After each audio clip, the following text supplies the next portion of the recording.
Sure. Perfect.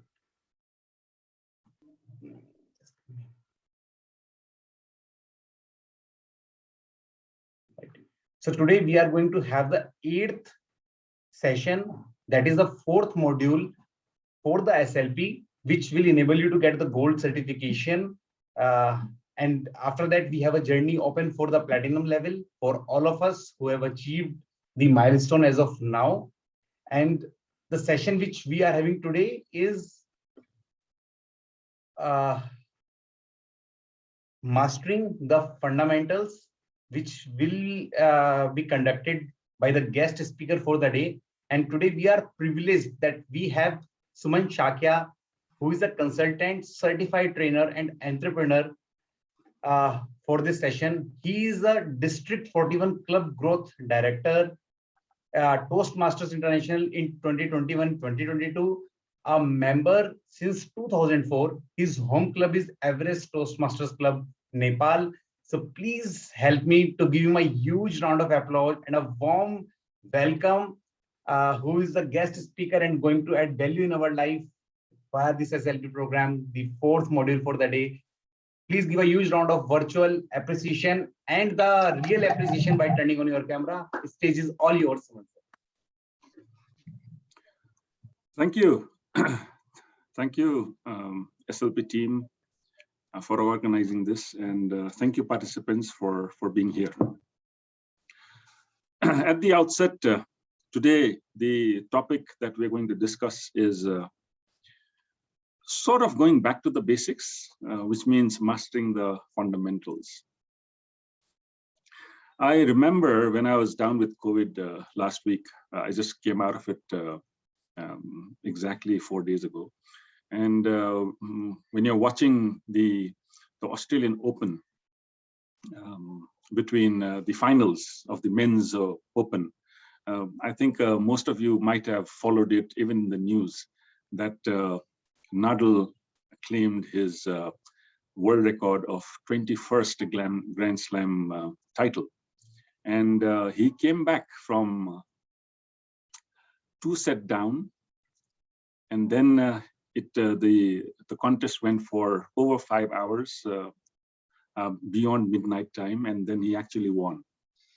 But the interesting fact is, when he was 2 sets down, and on the 3rd set, he was behind Medvedev, and on the 4th set, he was actually trailing by 3 break points. So most of us know this news, but one thing that really excited me was the fact that that there's always a predictor, that comes online if you're watching the live or following it up on news. The predictor, which works on AI, on the data, it suggested that Nadal has only 4% chance of winning. Can we please start the recording? Recording is already there, I think. So if you notice that, can I move ahead? Is it okay? Yeah. So what I was saying was, in the finals, the AI predictor, the artificial intelligence, said that he only had 4% chance of winning. And if you have to put on a bet at that time, I think only idiots would put a bet on Nadal, saying that he would win, because 96% he would lose. But then we are humans, we cannot undermine the capacity of an individual. And the history suggests otherwise, that the AI predictor was absolutely wrong. Nadal went on to win that championship. Now, in a situation when things are so bad, when things are so down, even in our club level, at our area level, at our division level, things do not look bright for a lot of us. Why? Because there is pandemic. Members are yet to confirm their roles. They don't appear. The area directors are finding it difficult to follow up and saying that, look, this club is going to die, nothing is going to happen. Or within the club itself, there are very few members who are interested, so on and so forth. But then there are new clubs also who are coming in, and all that is happening, which if you convert that into the AI predictor, I think it would say the same, that District 41, chances of District 41 repeating the success of the yesteryears is very, very minimal. The data suggests that it does not bode well. Everybody is so tuned off because of online meetings. There is so much of lethargy with the online meetings. People are not interested at all in coming to meetings, in attending meetings, in taking up roles or speeches or so on and so forth. So in this situation, I think there has been an example set by Nadal that if you want to focus, if you want to put in your energies in the right places, even if you are down, even if the AI predictor says that you are 96%, you do not have chance to come up, it is up to you then to say what you are going to do, whether you are going to come out of it or you're not going to come out of it.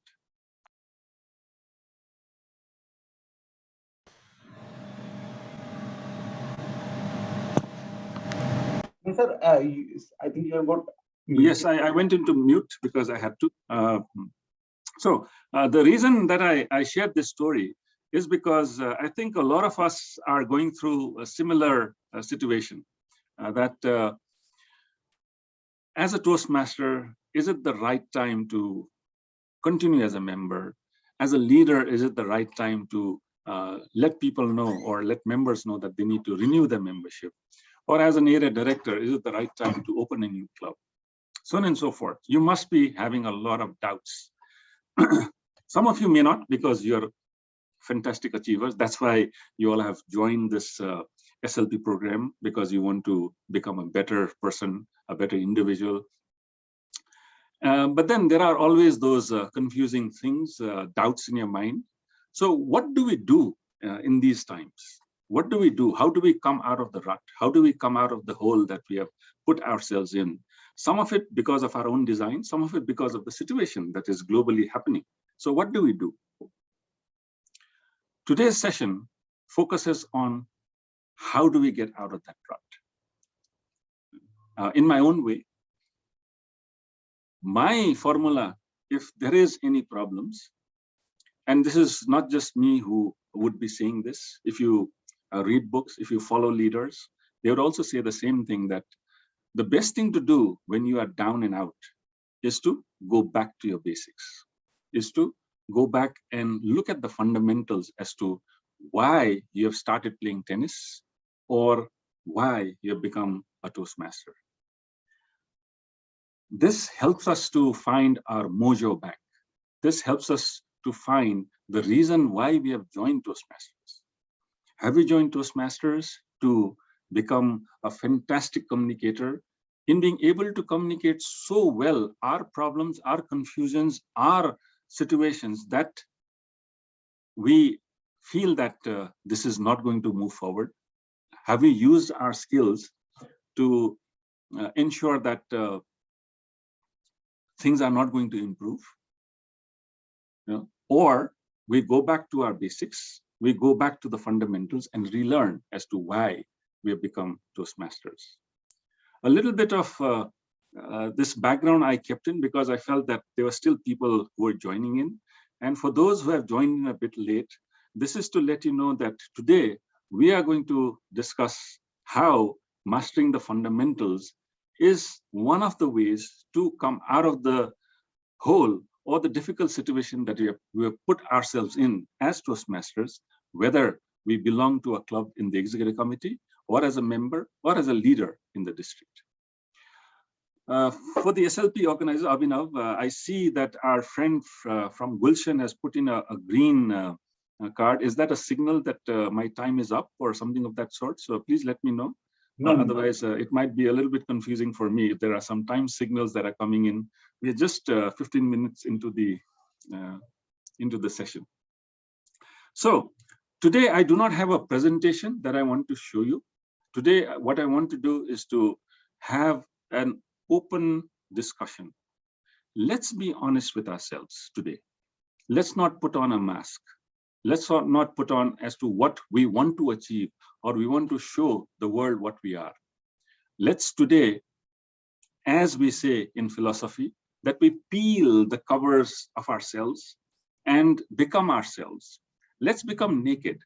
Let's shed our clothes, our mask, everything, and look into the mirror. And what do you see there as a Toastmaster? Let's discuss that. Let's be honest. And when we discuss this, I'm going to talk about 3 pillars, as I call it in my own way, of returning back to the basics, of mastering the fundamentals, and we'll discuss each of them one by one. And let's see, all right?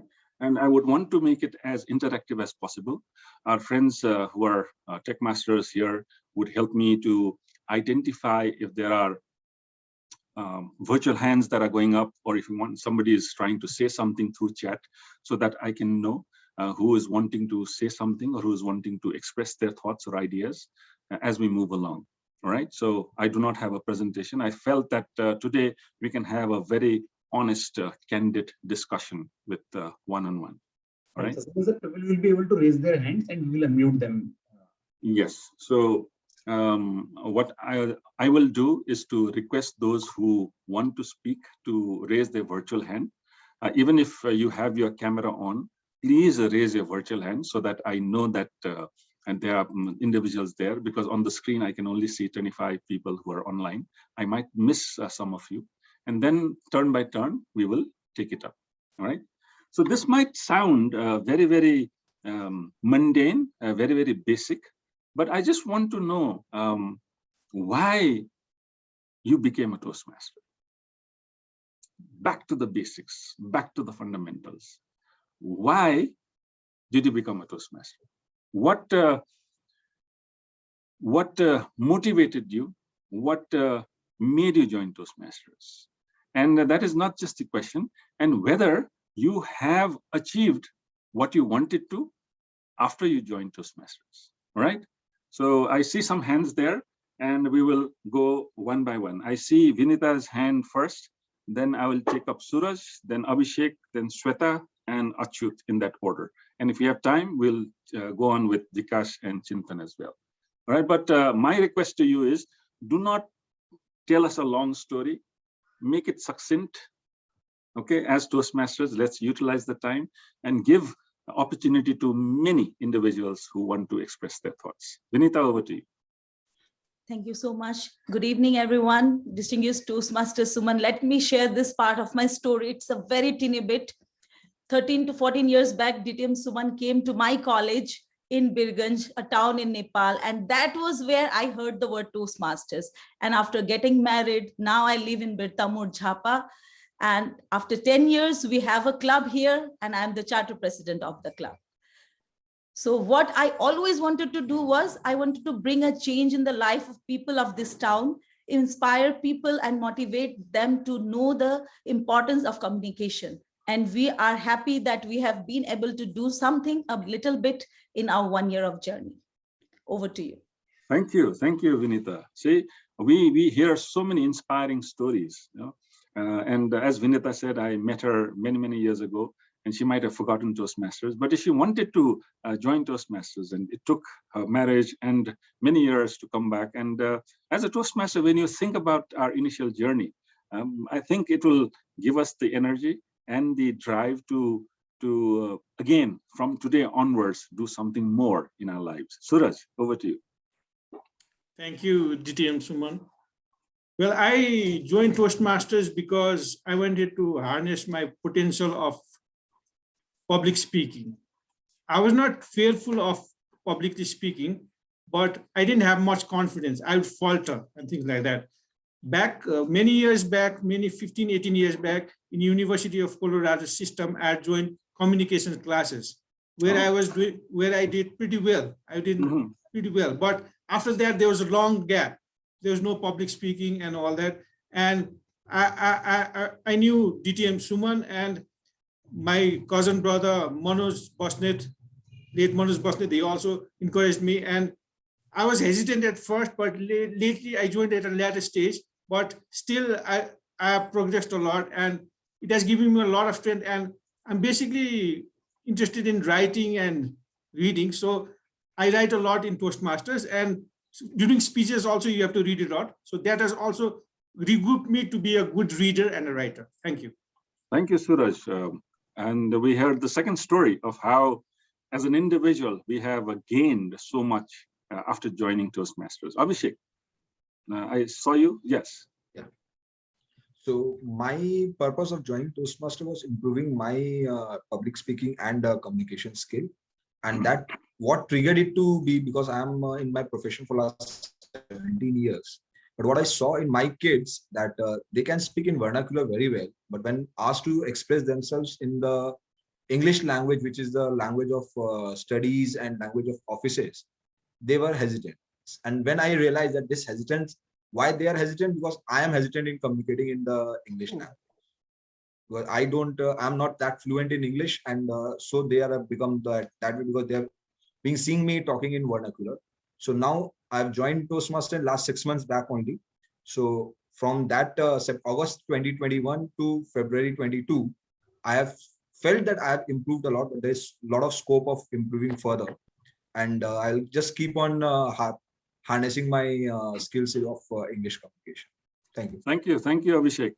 Another story of how the recognition of wanting to improve yourself, this one through the eyes of Abhishek's children, and how once you join, you have realized that you can improve, you have improved, but there is so much more to learn. And that's why you want to remain a Toastmaster. Yeah, so wonderful. And thank you for those who are sending their messages over chat, Savita, Yogya, Gaurav, and Deepthi. Thank you for putting in your messages there. I think it's there for others to see as well. And moving on, Sweta, please share why you have joined Toastmasters. Yeah, thank you, DTM Suman, for giving me the opportunity. Actually, I stumbled upon a world champion speech I was listening to, and I wanted to know what this Toastmaster is all about. That was my first question, first question that came into my mind. And being a PhD, when I was finishing my PhD, I had this public speaking happening, going to conferences, speaking in front of people was very natural and very confident to me. But then I wanted more. I wanted to polish it. I wanted to keep it short, but also precise and also up to the point, to put out my thoughts and my thing into this world on a larger platform so that people can understand that life could be lived with smile, positivity, and spreading love and knowledge. Excellent. So that's what I saw in this club. That's what I'm seeing here in SLP. And everybody is doing that. And I just joined June last year. So until now, I have been part of my EC team also, both the terms. So until now, I have to say there has been a polishing that has been done. So great. I'm very thankful for that. Thank you. Thank you, Sweta. Please continue on your journey. I think Toastmasters throughout the world need people like you who understand the requirement of why you want to improve as an individual and continue to improve. Achyut, I'll go over to you. Okay, sir. So yes, hello, hello, DTM Suman.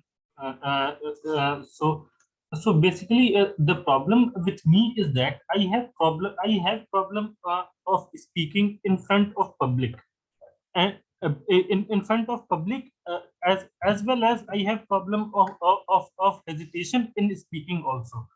So in order to overcome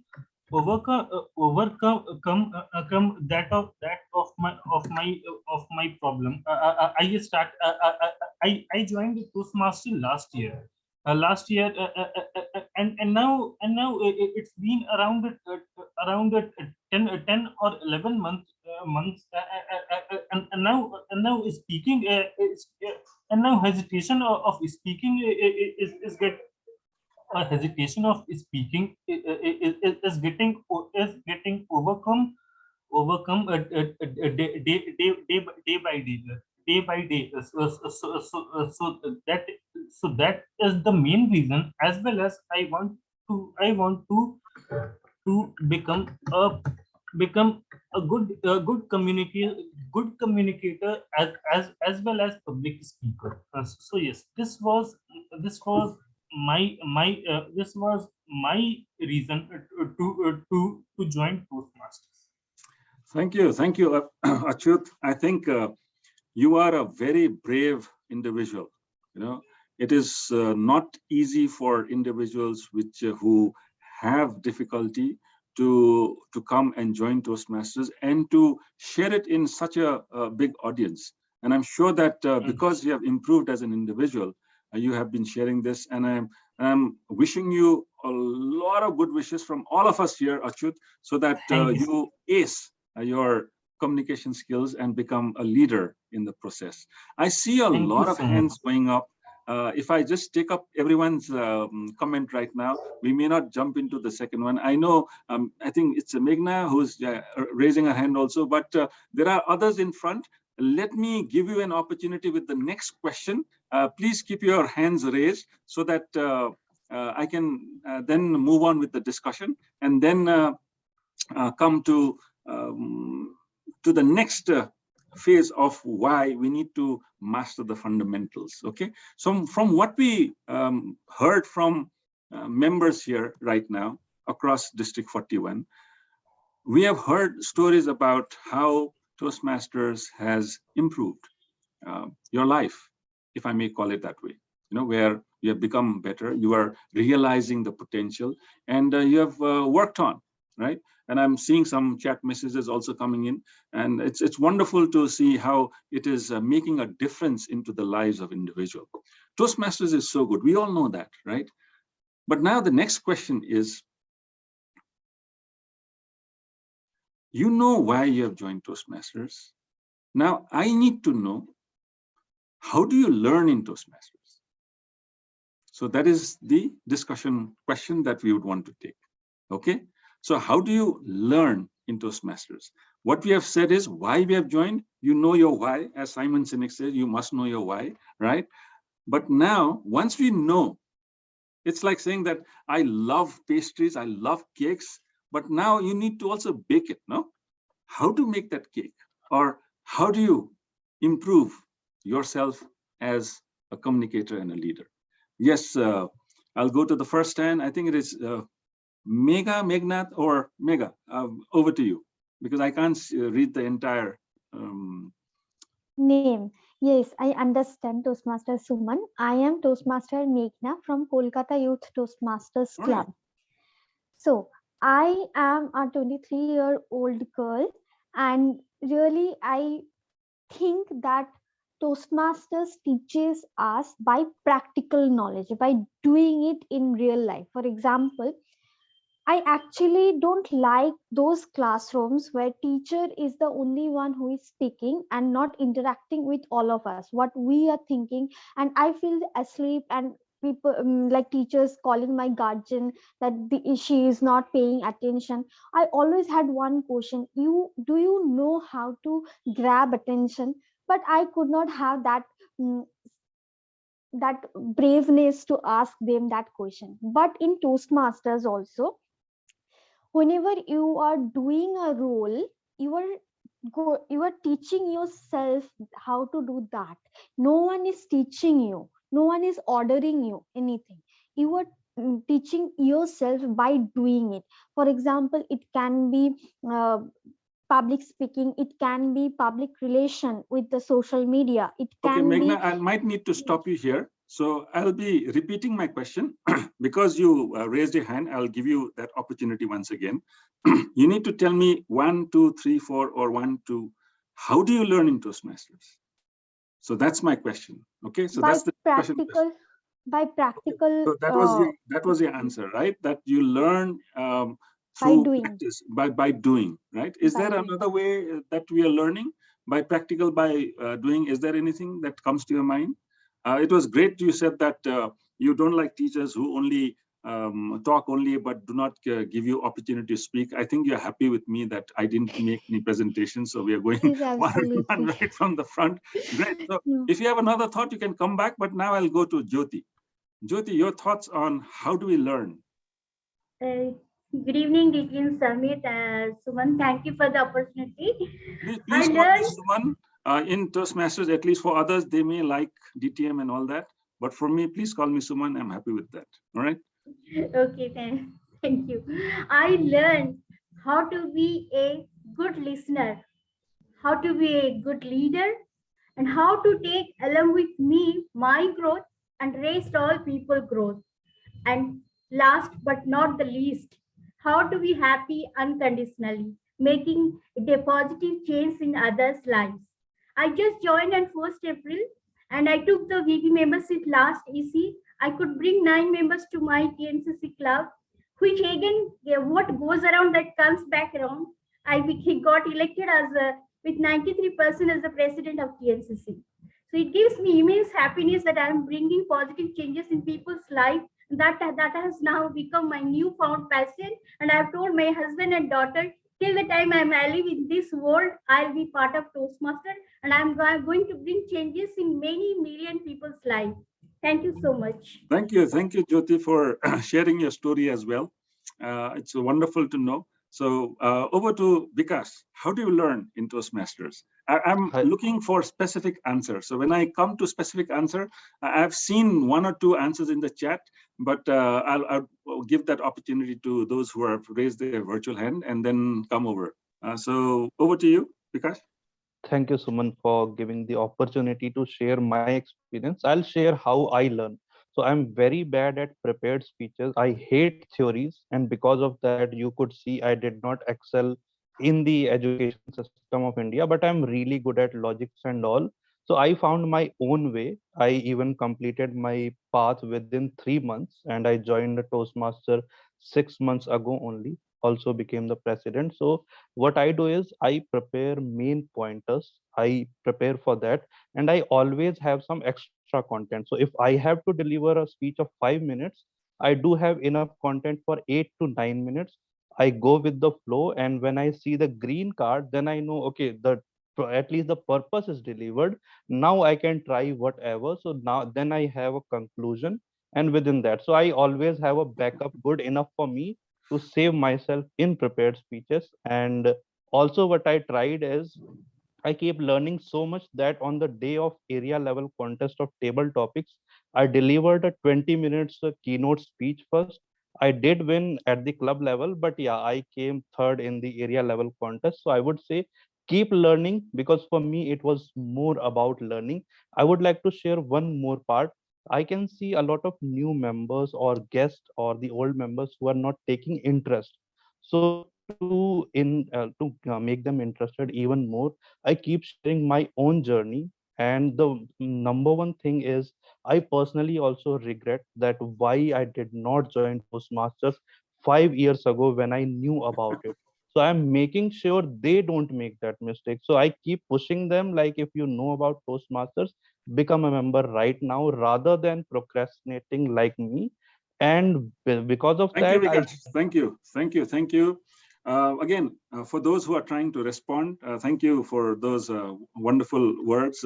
What I took back from Vikas is that we learn by preparing speeches and giving speeches, right? So that was the takeaway from me. If I have asked you from Kathmandu, how do you go to Delhi? We can always say that we can go to Dubai first or Pakistan, or then go to US and come back to Delhi. But as Toastmasters, we must listen properly as well, right? So my question, direct question, which needs a direct answer is, how do you learn in Toastmasters? So if you can say it succinctly, that'll be great. Boni, over to you. Good evening, Suman sir. I think that it is about learning from each other, because each and everybody over here is a student as well as teacher for each other, because it was the precise question that I had asked my VP membership when I was about to join Toastmasters. And at that time she said that there is no such certified evaluation or textbook, because I was hoping for so. But gradually I realized that it is all about just opening those pores of your brain that have not been used by you. It is all about sharing and learning from each other, I think. Okay, so I'm going to slowly start to curtail individuals who go beyond the topic. Boni, yes, thank you for your answer. I hope that like Puneet said in the chat, I hope you don't use the ninja technique. I don't know what technique is that, but I think learning from each other is also very good. Kirtiraj, over to you. How do you learn in Toastmasters? Quickly now, okay? So I need to give space to others also. So let's, Kirtiraj, over to you. Thank you so much, Suman. Just like your name goes, intelligent and wise, so is my journey in Toastmasters. I did learn a lot by unlearning whatever was over here in my head and then proactively taking part in different roles. If I just give an example of the same, starting with a normal Toastmaster who was proactively participating in Division N of District 98, to doing leadership roles like 14 clubs joint meeting at division level, to now recently doing my second pathway level 4 project with 11 district joint meet. So what happened was, from maybe a nobody and then understanding that, okay, Toastmasters is where along with public speaking I can grow my leadership skills as well. Though what should I do? I should actually absorb whatever is there, from even an 11-year-old Gabriel club student to a senior like who is a distinguished Toastmaster for years. Thank you. Thank you, Kirtiraj.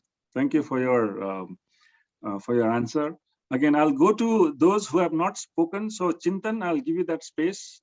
I think Abhishek and Suraj have spoken, at least what it appears on my screen. So I'll go one by one. All right. So Chintan. I'd say whatever others have said, whatever others have said, I completely echo their thoughts. The only point I want to add, we learn by doing mistakes. This is the safety net. We fall and fall again. No matter how blunder I make, at the end, I'm guaranteed to have applause from everyone. So it's all about learning from the empathy and inspiration from all. That's all. Thank you. Nimisha, your turn. Quickly, within 30 seconds, so that others can also speak.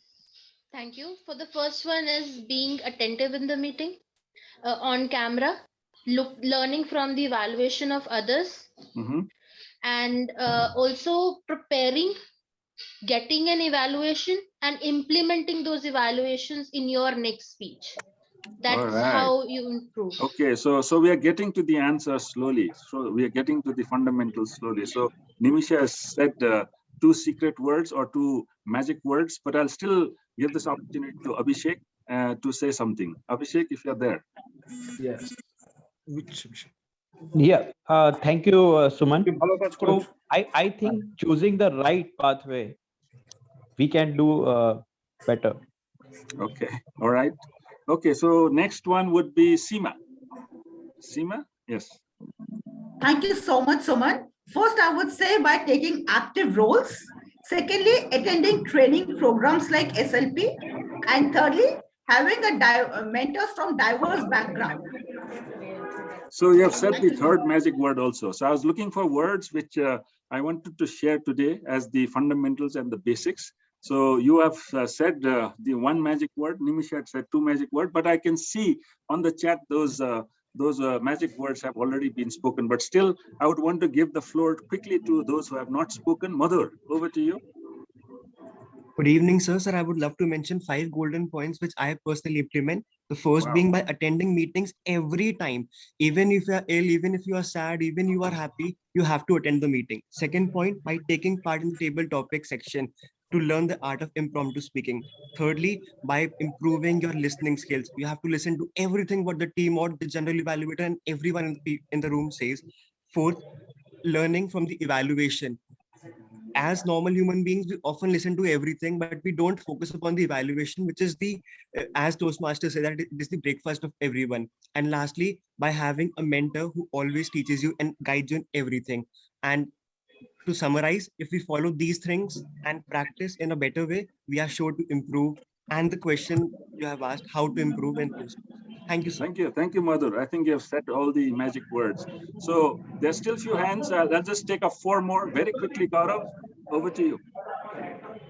Good evening, Suman. I just want to share my way of learning.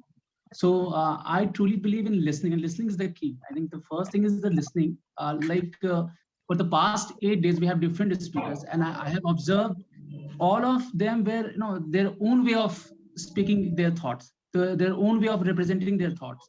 And I also observed how a particular thought, how can be expressed in different ways by different speakers, right? So by observing all these things, so they have their own, every speaker has their own way of speaking, and gradually I have learned a lot of things that this thing can be expressed in this particular way, right? So listening, I think the first thing is the listening, and then you actually then you start doing on your own, right? You start saying the same thoughts on your own. You try to express yourself and just see how you get stuck, and and if you get stuck, why do you get stuck, right? And how to, Thank you, Gaurav. I'm going to stop you there. Over to Amrish. Good evening. We have to take the initiative, like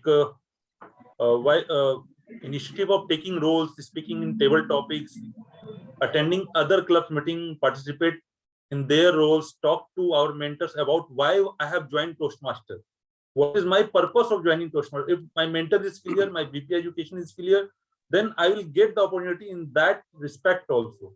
That is that I want. Thank you, Amrish. Saurav, there's a reason why I'm asking so many people to speak right now, because we will discuss all of this as we move along. Okay, so Saurav.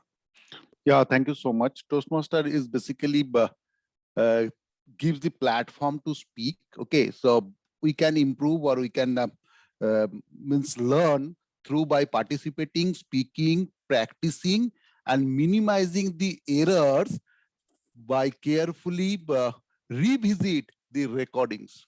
And we all are there to help each other. The atmosphere is provided by Thank you, Saurav. So I'm going to ask the last person to come up for now for this segment. Savita, over to you. Savita Bhandari, are you there? If you're not there, Mohammed, since you just raised your hand, quickly. Yes. Thank you, Suman. So I just how I learn is how I give a speech. I see the recordings, and I then join different clubs to see how different clubs operate, how they have, and grasp the key points from them, and then implement them. Thank you. Great. Thank you. Thank you. I will come back to Abhishek, Suraj, and Vinita later for the next segment, because we have already spoken once, because we have taken a bit of time as well. And the reason why I have asked so many people to share their thoughts is, and so many people have written on the chat also, thank you so much for expressing your thoughts, is that if we are not able to understand as to how we are going to learn in Toastmasters, then as a member, we will start faltering.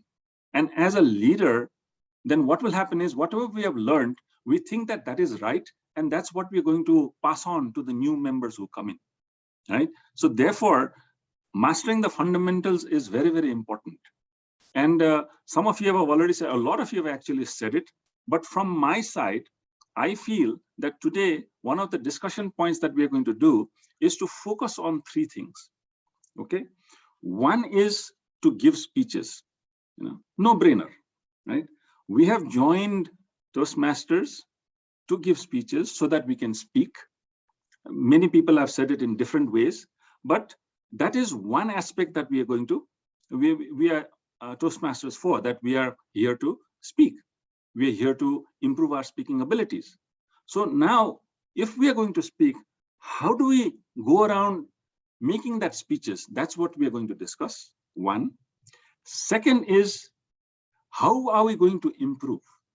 Okay. And the second pillar for me is evaluation, right? So you have mentioned it in your chats also. You have said it also for some of you. If as a speaker, you are not given proper feedback, how will you improve, right? We'll discuss that as well. Again, it's not something that you do not know, but what happens is we take these things for granted. We take these things that, as a Toastmaster, this is what we do. We are doing it every week in our meetings, but we'll come back and analyze whether we are doing it right or not. And the third thing I believe, which is the biggest, strongest pillar, is to have a mentor to help guide me as an individual as you learn. Some of you have also written, even Jyoti has mentioned about mentor-mentee magic. So that is what it is. You learn from it. That's why you are attending these trainings also, that you learn from someone, right? Now, these are the three things that we will discuss today. Obviously, there are many more, but today's session will focus on these three. So, as a member, how do you give a speech? How do you prepare yourself to give a speech? If somebody can just let us know, and then we'll get into maybe what is the right way to move forward. Okay. So are we okay with this? We give me a thumbs up if you do agree that you understand that among the many, as I've said it, because of the time limitation also, we are going to talk about 3 pillars of mastering the fundamentals. So those who are kind of laid back, or maybe driving on their car, or having snacks behind the lenses, you might also come back and say that just give me a thumbs up if you are listening to me. Okay, if you recall, we are around 135 participants, 36 including me. So okay, I have some feedback. Let me know if you are still there. All right, thumbs up will do. Okay, all right. So let's go to Vinita. What I think will work for anybody and everybody is that, first of all, we should give straight our name to the VPE or in the roster that I will be doing speech this day. Okay, great. So that's a wonderful idea. Wonderful. Sweta, what's your idea? Yeah, that's what I want to say. Preparing speech, first of all, we will need to have a pathway selected so that we are going according to that. Plus, then whatever level I'm on to, it all starts with the icebreaker as usual, because we need to break this ice between the other members and myself. And then to prepare this speech, there could be many ways. If I want to prepare it in a very creative manner, like I gave my icebreaker as a poem, which was a human in progress. So that was my creativity. But that also had a structure, like it started with when I was born until now. So there was a kind of a structure in that, my journey. So we need to have a structure, a body, a start, a body, and an ending, so that people can flow with me and also connect to me. So that's what I feel like a speech should be like that. Thank you, Sweta. Next on the screen, I see Meghna. So there are going to be repeats now. So Meghna, over to you. How do you prepare for your speeches? First of all, I have to be brave enough to decide that I will give my speech by this date. Then I write down a basic script. Then I discuss it with my mentor. Then my mentor suggests some improvements or changes. Then I actually repeat my work on the script and then finalize my script. Then I try to memorize all the points by 1, 2, 3, 4, and blah blah blah. And then I practice it in front of my mirror and in front of my family. Then I try to give my speeches on the podium.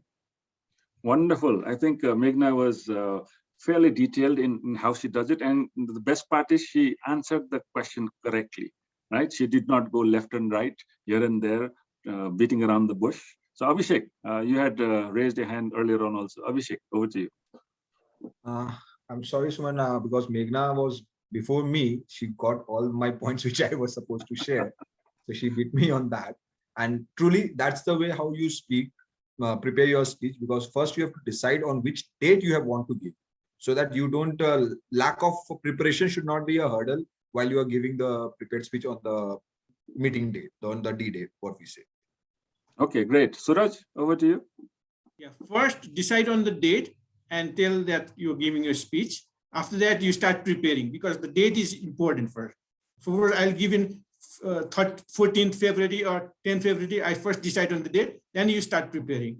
And after that, what you do is you have to see your pathways and find the objective of the speech.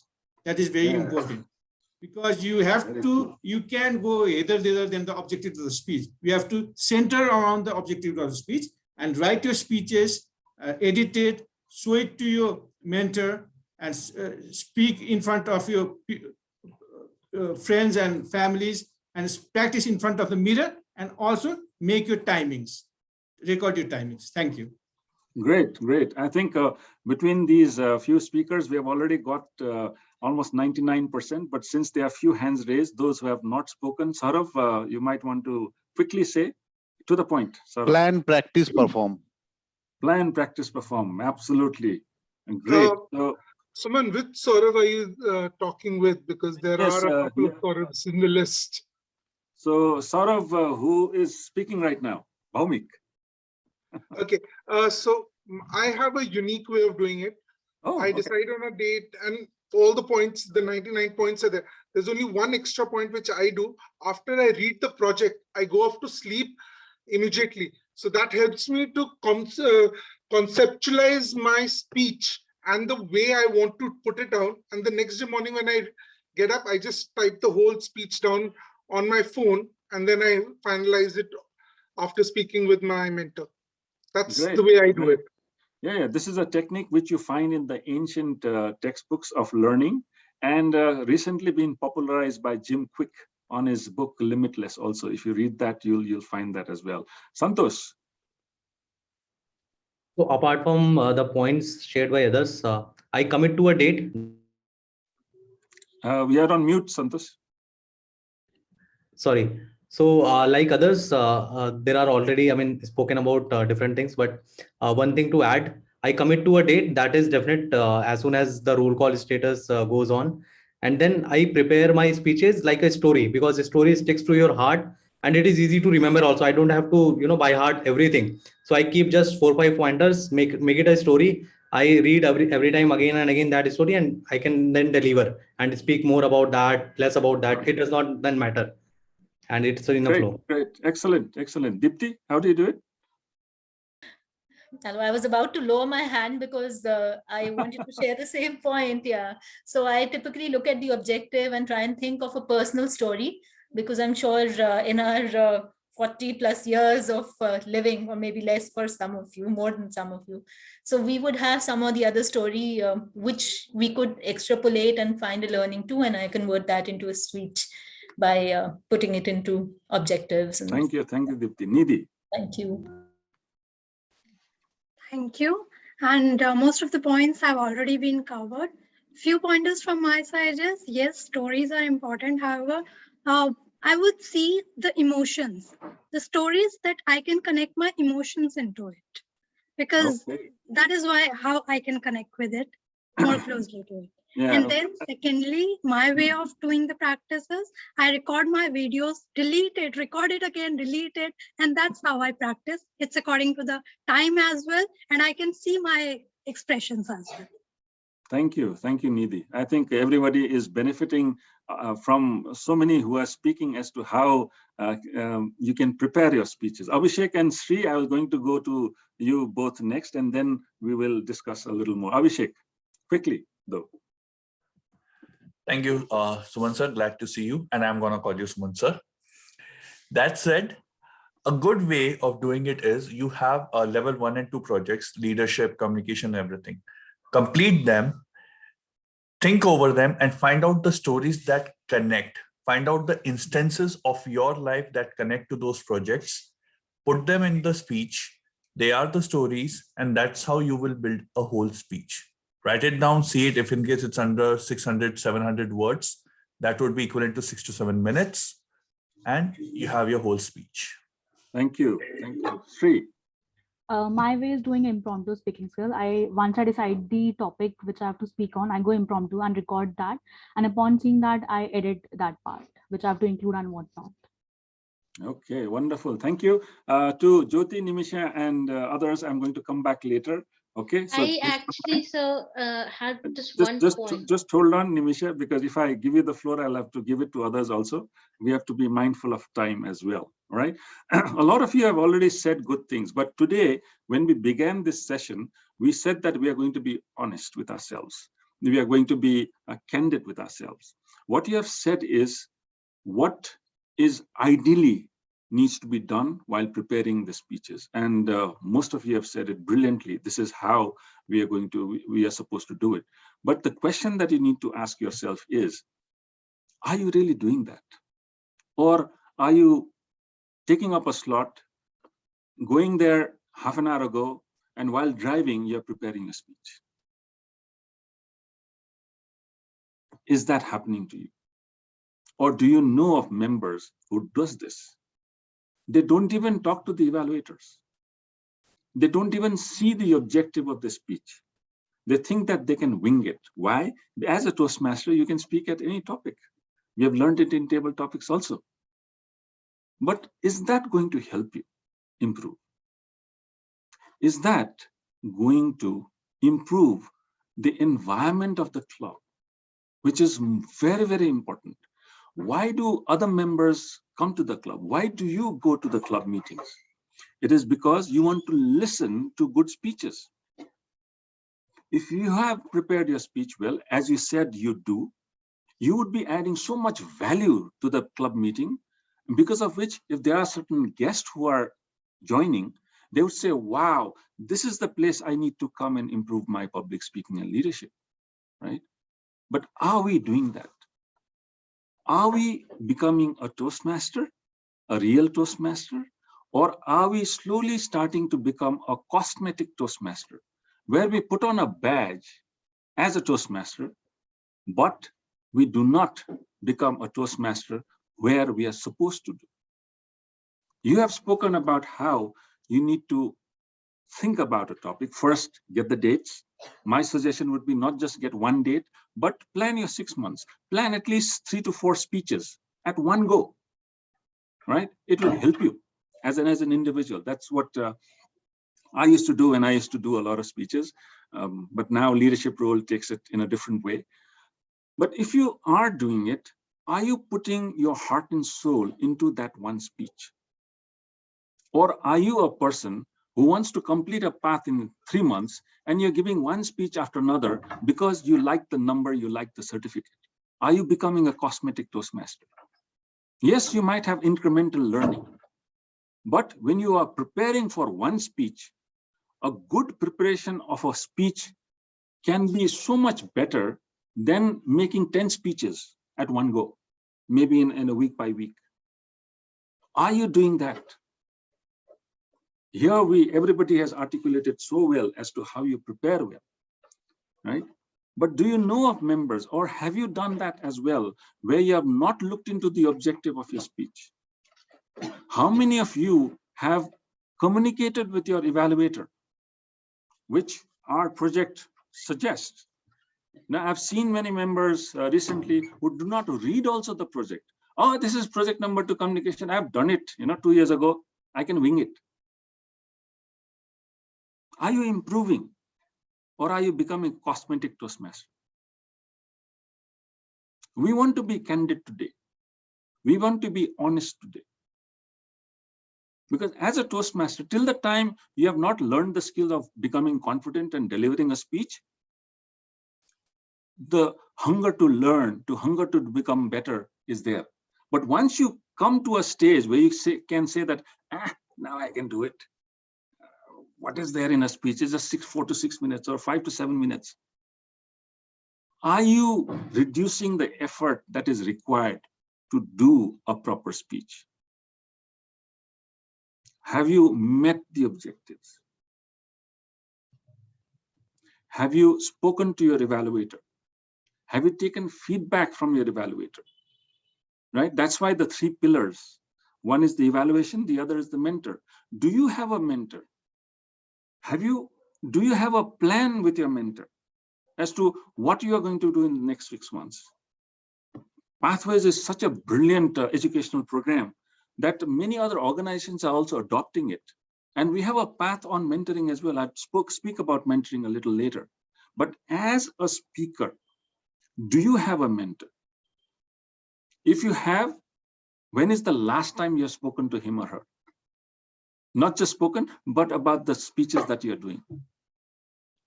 If you want to speak, you have been saying, you are writing it, you are even practicing it, you are even video recording it. Have you shared a link, whether in the cloud, whether it is Google or Apple or whatever it is, and asked your mentor to give you suggestions? Please look on that. I have seen many speakers getting annoyed because they get a very, very critical feedback. They don't agree with it. Yes, you don't need to agree with it, but if an evaluator said something, then there must be some sort of a certain things that the evaluator must have seen or felt and given you that feedback. Do you disregard that feedback? How many of you, let me see a raise of hand, how many of you ask other members present in the meeting to also evaluate you in a separately? One is a spoken evaluation that you get from an evaluator in a meeting. But the other is you can always ask 2 or 3 other members in the meeting to give you a candid feedback. I can see many hands coming up, but among many, I can only count 1, 2, 3, 4, 5, 6 into 3, 18 people, 17 people for that matter. What about the rest of the 120 people in this group? How do you accelerate your learning? No? Even while giving your speeches, that's why I said that we are going to focus on how. Many people will come and tell you why you want to become a Toastmaster, but very few will come and tell you how to become a Toastmaster. Many people will give you a fish to eat. Very few people will come and tell you how to fish. In Toastmasters, we have learned that service leadership is very important, because as you pass on the knowledge and the skills that you have learned to others, your skill set will not go down. It will actually make you better. So how many of you actually put in the effort that is required to make a speech? And let's take a pledge collectively today that tomorrow onwards, or today itself, if you have a meeting after SLP, that you will only do a speech if you prepare properly, right? That you have written it properly. Maybe you have written in a scratch, maybe you have done something, but please ensure that the objectives are met, that you have spoken to your evaluator, that you have spoken to your mentor, so that whatever speech you do, you are adding value to the club. And that's why the club environment, the club quality improves or goes down, because you as an individual is contributing to that either success or downfall. As a Toastmaster, we want to go and listen to good speeches. And that's how a good quality club is formed. And if we are not going back to the basics and not looking at the fundamentals of why you have become a Toastmaster first, as you have articulated, so many of you, and if you are there to listen to a crappy kind of a speech, or speeches that you feel that has not been prepared so well, or it could have been done so better, or because you know that speaker could have done better, because that person is not preparing well, the quality of the meeting goes down. If some of you are executive committee members here, most of you would be, you need to ensure that the club quality is there. And how do you manage that club quality? One is because there are good speeches. Yes, when new members join, there may be some hesitations, there may be certain things to improve, but even that, they are there to ensure that the person can become better. And so many of you have already articulated that you have become better. When you start, you cannot expect 100%, right? But that is what it is. I can see so many chats coming in, and thank you for that. Do we agree that speeches makes or breaks a club meeting? And it is up to you to ensure that you put in your effort, be honest to yourself, right? And make sure that you do your speeches properly. How many here, let me see a raise of hand, how many here has a mentor assigned? How many of you have a mentor assigned? Okay, so I can see the hands going up. I think most of you would have. There are many who are coming in. I don't think they are going to, but yeah, I think I can see only 30, 40 of you have a mentor. Rest of us don't have a mentor, or maybe they are too lazy to raise their virtual hand. Right. So that is also there. That's what separates you from others. Those who have raised their hand, you can consider yourself to be a Toastmaster. Those who have not raised their hand, maybe a cosmetic Toastmaster? A question mark. Okay, I'm not putting in pressure for you to raise your hand, obviously, but that's what separates us, and that's why if you are putting in your effort, you will ensure that the club meeting becomes better because you're delivering good speeches, right? Even as a guest, when you first joined Toastmasters, you must have seen somebody speak so well, and you said that, wow, I would also want to become like him or her. I would also want to improve, and therefore you joined that Toastmasters club. Now, if you are not putting your effort to speak properly, then the club meeting will go down, the quality will go down. Why would any member, a guest, want to become a member? Why would anybody want to continue becoming a member?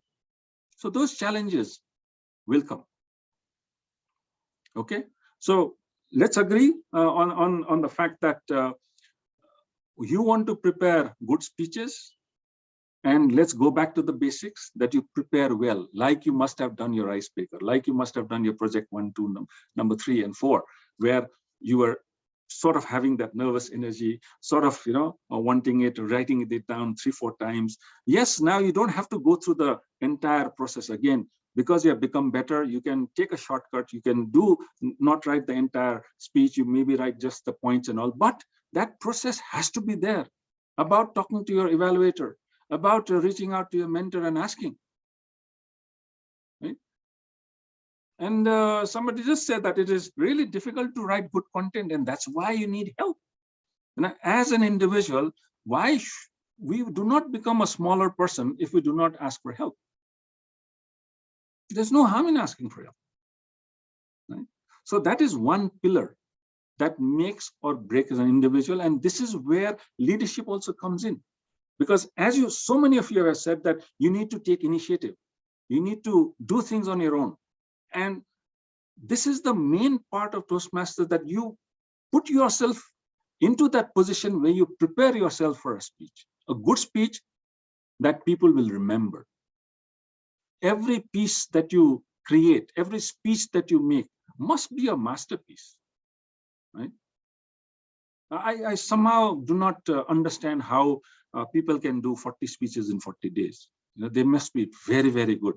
They must be outside the parabola curve. There are exceptions, I agree. But I don't think that's a right example to follow, right? Nothing against those who have done it.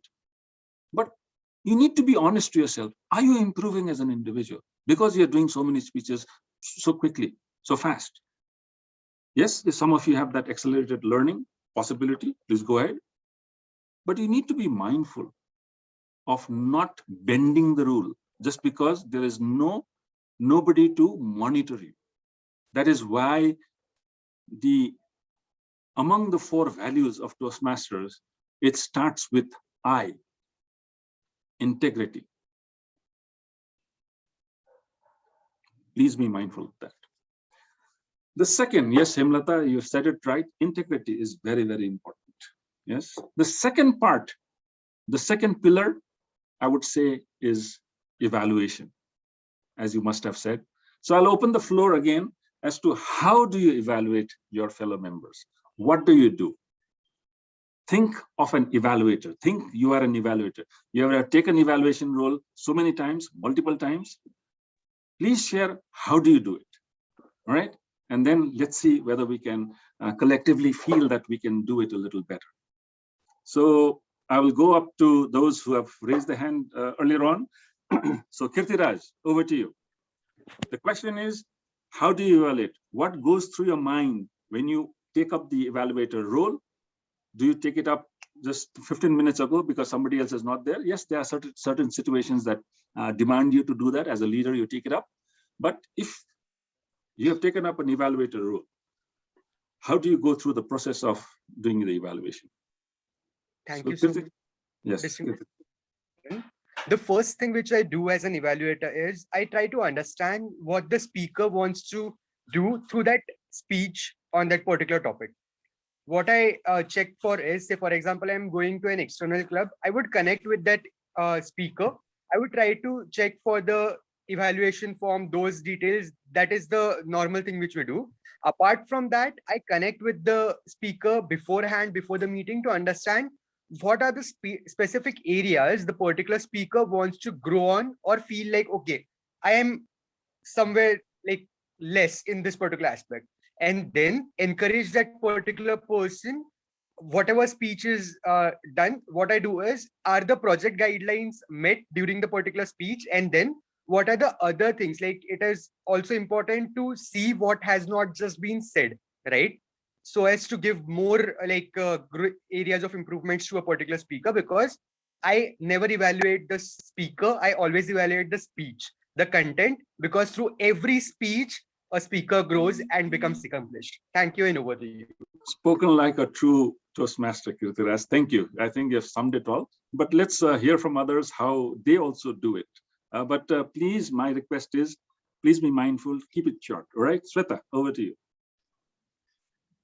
So I would say first I just go to the speaker, find out the evaluation source, to know about the objective purpose of the speech to be given, which pathway the speaker is from, and connect to him on what basis, as my previous Toastmaster friend already said, on what basis the person would like to be evaluated. Are there some areas that they want to improve on? And second, definitely I'll go by the CRC approach, always commendation, recommendation, and commendation, which everyone has written in the chat box. Nothing new I'm saying. And third, I will never ever forget to applaud the speaker, because it takes a brave person to come up on the stage and give that speech that they are going for, and applaud for the growth. Thank you. Okay, thank you. Thank you, Sweta. Saurav Bhaumik, because there are many Sauravs. I personally follow all what Kirtiraj and Shweta have said, but I keep one golden rule in my mind. I never use the word however and but while I'm giving my evaluation, because both these words completely neglect or nullify whatever commendations you are giving to the person, and at the end, obviously summarize the whole evaluation. That's it. Thank you. Thank you. Over Thank to you. That's beautifully said. Not to use however and but. It's a fairly challenging thing to do. Thank you, Saurav. Vinita? Yes. So the first thing that I do is, as far as possible, I literally try to talk on call with the speaker as far as possible, even if the speaker is from some other country or whatever that is. Then I study the evaluation resource. I reach out to my mentor as well if I have not evaluated that particular level of speech before. After that, while I'm evaluating, I evaluate on the basis of that particular speech. And then when I suggest my recommendations, I share only those things which I feel the speaker can improve in the next speech. And I do that along with sharing an example or suggestion. After that, I try my best to give such a kind of conclusion that will leave the speaker feeling more confident about himself or herself. Excellent, Vinita. Said like a true Toastmaster. Thank you. Nupur, over to you. I always follow the CRS approach, because I never get the time to actually go back to the commendation. Because what I feel is that when we are evaluating, and as you mentioned the term cosmetic, if we do not have to evaluate it in a cosmetic term, there is a lot of coverage that we need to do. And that coverage, if you are actually trying to do justice to cover all points from one end to the other, because in online meetings, there are a lot of things that people still have to learn from, not just the way that we deliver the speech, but also how we present ourselves on the camera. So that is the reason why, for me, I follow the CRS approach. And most of the time, I actually go beyond my timelines, because I'm able to just give a few tips and close it. It's an overall coverage that I usually try to do.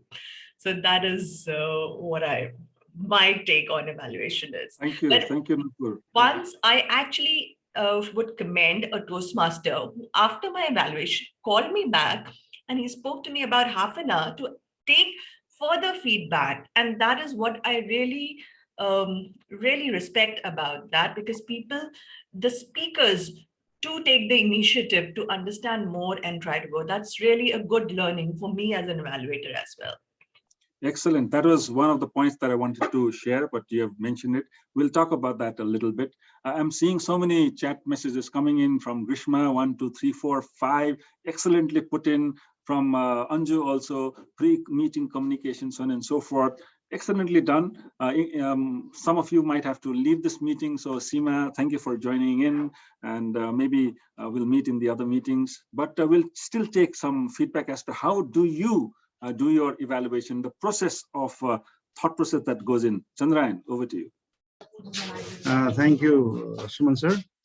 Most of the points have already been covered by Nupur, Vinita, Saurav, but I just want to mention one thing is what I make sure for when I'm evaluating any speech is I do not frighten the speaker, and the speaker comes back, better prepared and wants to give more speeches. So that type of message, and I do take a point, I took the effort of always giving a written feedback, whether it is in the online or whether it was in the physical, the evaluation sheet, filling it up in detail, write it down, but write it in such a way that the person comes back better. Thank you, Chandrayan. Succinctly said, wonderfully presented. Somnath, over to you. Somnath, if you're there. Yeah, hi, I'm there. The way I thought we can evaluate is, first of all, I will take that evaluation form from the speaker before that, before the meeting, and on the meeting or before the meeting, if possible, I will ask speaker that apart from his speech objectives, is that speaker is looking for something else? Do I need to evaluate him in some other points? So I think this is the way we can do the evaluation. Thank you, Somnath. Has been said by others also. Suraj? Yeah, I would like to tell the speaker to go, I'll evaluate the speaker on the basis of the objective of the speech. And it's very important not to be, as you said, a cosmetic evaluator too, because what we do in Toastmasters many times is to be the better evaluator, we kind of say better things about the speaker, even if it's true or not. So that shouldn't be done. And I personally do like what you excelled at, what he or she excelled at, and what are the improvements to be done. And I detailedly put down after the meeting the things that he or she excelled at and the mini points, and email it to him or her. Thank you. Excellent, Suraj. I think these practices said by so many Toastmasters, others are also listening in. Maybe there are certain nuggets of wisdom everybody is saying that there's a takeaway for each one of you. Anasua, if I pronounce your name correctly, over to you. Hello, sir.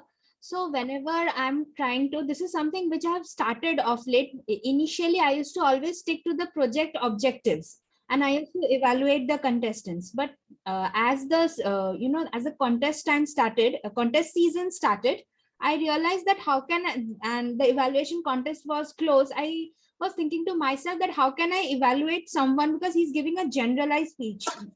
Initially, they don't say that he will be delivering or she will be delivering his speech from this project, from this level, or from this pathway. They just deliver a speech. So for that, I have started delivering in a generalized manner. I give my feedback in a generalized manner. I don't just blindly follow the project objectives.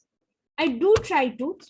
I try a 50-50 objective if it is something useful. I try to do that. 50. All right, I think Anusa, that's your approach. We were talking about individual approach. So great. So now a few thoughts from my side about evaluation. The reason why I put evaluation as the second big pillar of being a Toastmaster is that one of the reasons that I joined Toastmasters is because I saw that speakers get immediate, candid, and honest feedback. Because most of the time people don't give you that proper feedback, no? And it is because that you are getting that feedback properly, correctly also, and you are encouraged to come back to that club again, right? If the evaluations in the club meetings are done properly, correctly, and as you said, rightly also, motivating all over. Nimisha, would you like to mute your mic, please? Nimisha, thank you. So what happens is that then the club meeting becomes better. We started with good speeches. Because of good speeches, members come, members are retained. But because of good evaluations, again, the quality of the club improves, right? And we all know how to evaluate, right? We have said it properly. But are we really doing it the right way? We have seen even by point 1, 2, 3, 4, what exactly needs to be done. But as I said, today we want to be honest with ourselves. Are we really doing it every time we take up an evaluator's role? Have we spoken to the speaker before his or her speech? Is it just 15 minutes ago? Is it only 1 hour ago? Or is it a week ago or 15 days ago? Have you had that conversation? Have you prepared yourself also? Have you gone through the speech modules, not just the evaluation sheet, but the project also? Earlier on, there used to be a situation where the evaluators were of those individuals who have already done their projects. But because of pathways, it has democratized it. You might be an evaluator of a speech of a path that you have not even done, right? So how are you qualified to evaluate that speech if you have not read the project document, not just the evaluation form, right? If you want to improve yourself also and to provide that proper feedback to the member also who is giving that speech. You might have taken up leadership, dynamic leadership as a path, but then you might have reached level 4, right? But then there's somebody who's doing effective coaching and he or she is in level 3. If the projects are similar, if you have done it, fair enough, you have that experience. But many a times you will come across situations that you have not done that project. And just on the basis of the evaluation form, I think you are kind of undermining yourself also, or the efforts that the speaker is doing. Because if the evaluations are done properly, like I was attracted to Toastmasters and I've continued to become a member because of the evaluations that we receive. It is given. The club culture needs to be developed in a manner in which the speakers get honest and candid feedback. But the evaluators, the speakers come very prepared, they've done their work, done their job, but the evaluators are not prepared. Then that is also not right, no? They come expecting good feedback. As a good speaker, as a leader, you can do justice possibly to your role. But are you really doing that? Or are you still winging it? That's a question that you need to ask yourself. Because if the evaluations in a club becomes good, then the club environment, the culture in the club becomes better. And when you are giving that evaluation, are you giving, as one of you mentioned, that you want to be the better evaluator of the day? Are you being honest to the speaker, or are you in a competition? Many a times I have seen evaluators coming in and practicing their speech contest, evaluation speech contest. No, I do not subscribe to that theory. Maybe I differ personally. That is my opinion. Again, please don't take it as Toastmasters' opinion. But you are there to provide feedback to the member who has made that effort. Yes, in the process, you also become a better evaluator, no doubt about it. But you need to do justice. Right? Evaluation contest is for a particular kind of a speech. It is not for all kinds of speeches. Pathways have so many levels, so many different types of speeches. The same evaluation method should not be there. Yes, we do that CRC approach, CRS approach, different sandwich approach, whatever it is. But we must be objective oriented. Even within the objective, again, the same speech by different kind of speakers might be delivering it in a different manner. You need to be conscious of the effort that the person is doing. If the person is at the starting level, your evaluation has to reflect that effort that a member is just becoming a member, or even if it is an old member, maybe is struggling or she is struggling, your evaluation has to be in that category. At the same time, somebody who's reached up, you cannot have that same kind of evaluation. Maybe a DTM, maybe level 5 or level 4. You know, the way you evaluate that person, even in the CRC, if you say that everything is good, then what's the use of doing an evaluation? If you're not giving proper feedback. Certain times there are people in the Toastmasters fraternity, members, who have possibly reached a high level, right? But if they are still lacking in certain aspects of their speaking abilities, then as an evaluator, as some of you did say that you're not evaluating the speaker, but the speech, yes, that halo effect and all should not be there. It has to come. Are you doing that or not? Is something that I would be questioning you, and maybe you should be questioning yourself. The same evaluation does not work for even for the same speaker of the same level, of the same path. Depending on the individual, your evaluation has to be different. Are you localizing it or not? Are you adapting to the speaker's ability or not? Is the question. And if there are speakers who do badly, then it is important that you do a critical evaluation of that individual also. Just because he is a DTM, she is a DTM, I've done DTM 5 times, but if that DTM who has done it 5 times is coming in and doing a speech without preparation, the evaluation has to reflect that. Otherwise, how will you learn? After level 4 or 5, then your learning curve will taper out, will plateau out, if you are not open to critical evaluation. The more critical you become in your evaluation, again, depending on the speaker, the better will be the club environment, because people will see that, yes, you are going to improve at every level. Your improvement might be great at the initial level of Toastmasters journey. But if you are not getting that feedback, that could be one of the reasons why people are not renewing in your clubs, because they are not getting the benefit and the value that they derive when they join Toastmasters in the initial level. If we go back to the basics, go back to the fundamentals of how you have become, that's why I started this session as to why you want to become a Toastmaster.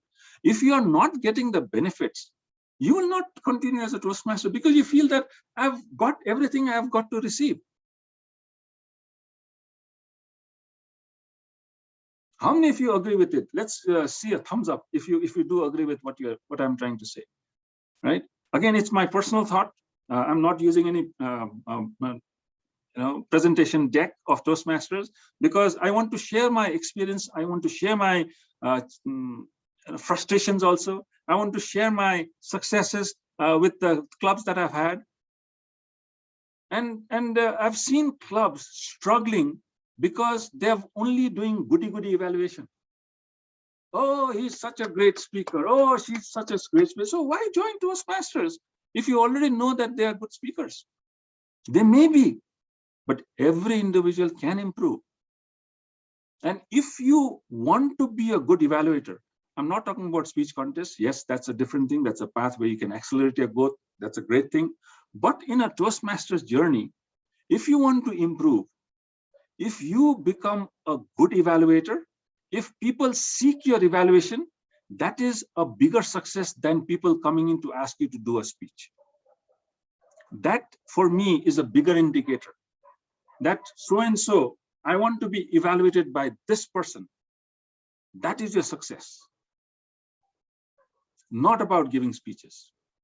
Because when you do evaluation, you need to listen properly. You need to have that experience and the ability and the adaptation and the empathy to provide that feedback. For me, evaluation is much more important than giving speeches, right? There's a question from Sumit which says that he's doing presentation mastery. How can I read pathways for dynamic leadership? You ask the speaker who is doing dynamic leadership to send you a printout of the project book. You don't need to access it. You know, if you have the second path, yes, you can. If you want to pay $25, you can. But you can get that project document from the speaker because he or she would have that. And what will happen as an evaluator is, while you are doing your path, you'll also get to learn the other path also. Because as a Toastmaster, you are there to learn. You want more bang for your buck. What's the use of speaking 3 times a year and paying $90 a year?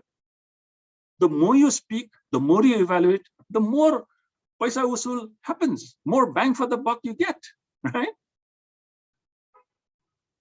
I fail to understand why members say that, oh, I'm not prepared, I'm not going to give it in my speech for the next one. Yes, there are genuine reasons. COVID, pandemic, all this is happening, yes. But why can't you do 4 speeches a year, 4 evaluations a year, 4 different roles a year? Even if you do that, you are already doing 12, 1 a month. $10 a meeting, investment, whatever you want to learn, right? You need to plan. So if you want to improve as a Toastmaster, ask for critical evaluation. Why are you becoming a Toastmaster if you don't want evaluation? If you just want people to come and praise you, wow, you are so good, amazing, don't become a Toastmaster. No, Toastmaster is not the place for you. Or you're a cosmetic Toastmaster. If you want to improve, ask for critical feedback. And if you want to improve as an evaluator, give critical feedback. Critical feedback does not mean criticism only. No, it is a packaging where you provide that critical input, but in a proper manner, in a CRC approach manner. CRC approach does not mean that you just praise the speaker, no. If you are not being able to pinpoint 2 areas of improvement in a speech, then you're not listening properly. Right? I'm stressing on evaluation a lot because this is a make and break for a club. You go to any good club which is vibrant, you'll see that the evaluations are very, very strong. The evaluations are very, very critical. And the evaluators do not think about speech contests. The evaluators do not think about winning the better evaluator. Yes, you make that effort, no doubt about it, but the primary objective is to provide feedback to the speaker, not to become a better evaluator, no. If you can combine that, great. There are people who do it, nothing against it. That is what I would want to say. And one of you did say, I think it was Nupur who said that as an evaluator, within 3 minutes, how much evaluation can you give? You know that you are limited. If you want to grow as a Toastmaster, as an evaluator, you take the initiative to meet the member after the meeting, if it is physical, or call. Nowadays, WhatsApp, Zoom everything is there, and provide that wholesome feedback to that individual, to that member. If you do that, you'll see your esteem rising up, your popularity going up in Toastmasters. At the same time, you will improve as a speaker, you'll improve as a evaluator, you'll improve as a Toastmaster. How many here speak to speakers as an evaluator after the speech is done? Let me see a show of hand, a raise of hand. How many of you do it? I can see 1, 2, 3, 4, 5, 6, 7, 8, 9, 10. You know, a lot of hands are going up, 20, which means 15% of the entire participants here, which is so low. Those who are doing it, congratulations, thank you. Wonderful. That is how you do not become a cosmetic Toastmaster. This is a path to become a Toastmaster, a real Toastmaster, that as an evaluator, you invest a little bit of time, maybe 10 minutes, 15 minutes, take that person to a side if it is a physical meeting, or if it is online, WhatsApp, say that these are the 3 points I said, but these are the additional points. And also ask if the speaker agrees with your evaluation or not, because you may not be right as well, no? The speaker might be coming from different background, different thought process, different time, situational. He or she might have made mistakes because of certain things. He or she might have been told by a mentor or other friends, do it in this way. That conversation improves you as a Toastmaster, while normally it improves the speaker also. So I feel that evaluation, the second pillar, is very, very important. Is so important that it makes and breaks a club. As club officers, if you are there, as district officers, make sure that the evaluation is done right. If the members cannot take in critical evaluation, then there's no point in having a club. Why have a club if you're not open to critical evaluations? You are there to learn, you're there to be a Toastmaster, a real Toastmaster, and you want to receive feedback so that you can improve. I'm repeating this cosmetic Toastmaster term a lot so that when you go back, even if you don't remember everything, you'll remember that cosmetic Toastmaster is a term that Suman Shakya used today, so that you do not attempt to become one. Right? So let's move on to the third pillar. I think you're getting the drift where I'm going, right? About this session. And the third, as I said, is mentoring, right? And to mentor, you first need to become a mentee, right? So without being a good student, you cannot be a master.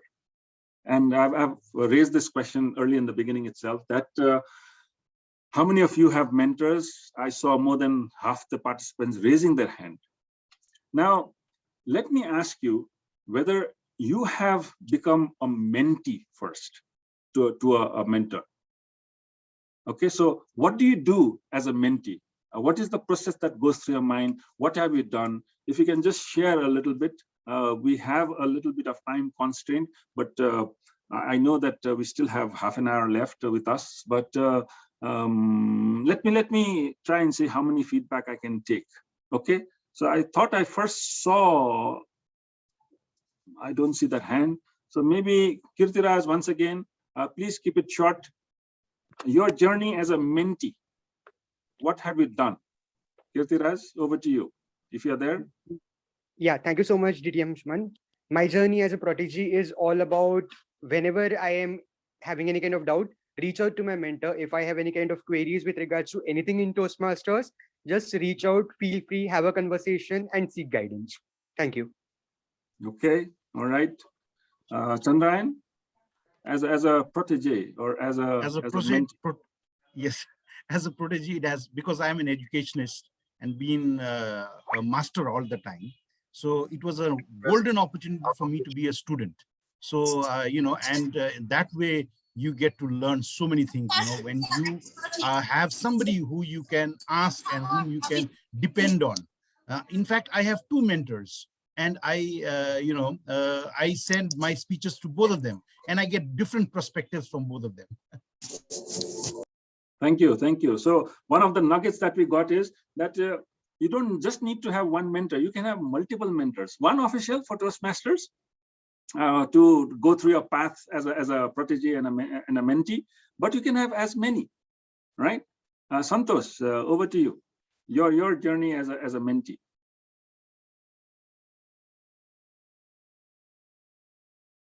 Santosh, you're on mute. Sorry, sir. So I shared in the chat also that I asked for feedback, guidance, and I asked for tips to improvement. Understand sometimes the project itself, if I'm not able to understand. Okay, thank you. So who have not spoken? Ritvik, I see your name first before others. Ritvik. It was a great session, so congratulations. I believe being a mentee gives you that exposure of how you can develop yourself. Okay, reaching out to my mentor all the time. I face a problem, and they having a smile all the time, welcoming me with open arms. That please take some knowledge away from me, and it's great. And again, having that same perspective that someone had helped me, so I also have a duty to help someone else in future. So when I became a mentor, I had that perspective, I had that commitment that okay, I need to help this guy when he comes to me. So I guess it's a give and take policy. It's a super policy that Toastmasters has taught me. That's all I have to say. Thank you very much. Great, great, Ritik. Now you're a club coach also. I think you have more responsibility as we come along. Saurindra, over to you. My experience as a Toastmaster, as I got in to be a new Toastmaster, was my first mentor who was there was one who was very negative, more personal. And that was my first learning, that when I am a mentee, I need to look for a mentor who understands what I am trying to learn. And then when I got one, I think I'm blessed that whatever I am today is because of him. And the way he took pains in understanding each and every aspect and asked me from where I was coming when I was saying a particular thing, and therefore went behind my thought process and came up with things which made me, I think, a very different person. And as I just said, I have always trying to seep out as much as I can from my mentor so that I can learn. And the person who gave me that, I'm always thankful to him. Thank you. Thank you. Thank you. So well said. I think this is the area that I wanted to go to. I'll come back. Maybe we can hear from few individuals who have not spoken to you. Thank you, DTM Suman. In Toastmasters and my club, they say that a mentor is for life. And having a mentor in Toastmasters is like reaching him out for every little guidance, for every little things. Like if my mentor is there when I'm presenting something, I would definitely ask him to give me feedbacks after my session, and they'll always help me to grow more as a mentor, as a mentee. So yes. Thank you, Vandana.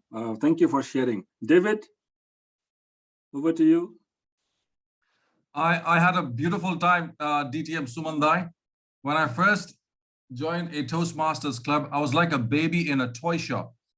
It's such a wonderful ocean. There's so much to do. I wanted to speak. I wanted to evaluate. I wanted to be the team mode. I wanted to be this. I wanted to be that. I was like, I'm missing this. I should have had this earlier in my life. But I met a gentleman, and his name is Vikash Kumar Singh. And he noticed this in me, and he started mentoring me. And I'm extremely thankful to him that I was finally able to magnetize. I was finally able to magnetize all my energy. I was like this. I was like pure steel without any magnetism, in all different directions. But I really want to call out his name, thank him. And I've had a wonderful journey in the last 2.5 years so far. And I can see that I'm heading into brighter and better areas. Thank you, David. I'll take the last feedback from Hemlata Bista. And I think then maybe second last, one more from Chintan as well after Hemlata. Thank Hemlata, you, if you're there. Suman. What I typically do as a mentee is to respect the time of the mentor as first thing and bring value to the conversation by just not asking the obvious, so that, I can also reverse mentor at time by providing some of my inputs and doing an intelligent conversation. Thank you. Thank you very much. Thank you. I think that reverse mentoring is one aspect that I'll also speak. Chintan, over to you. Yeah, the same thing, that I respect the time of mentor, because I have one mentor, but the mentor has multiple mentees.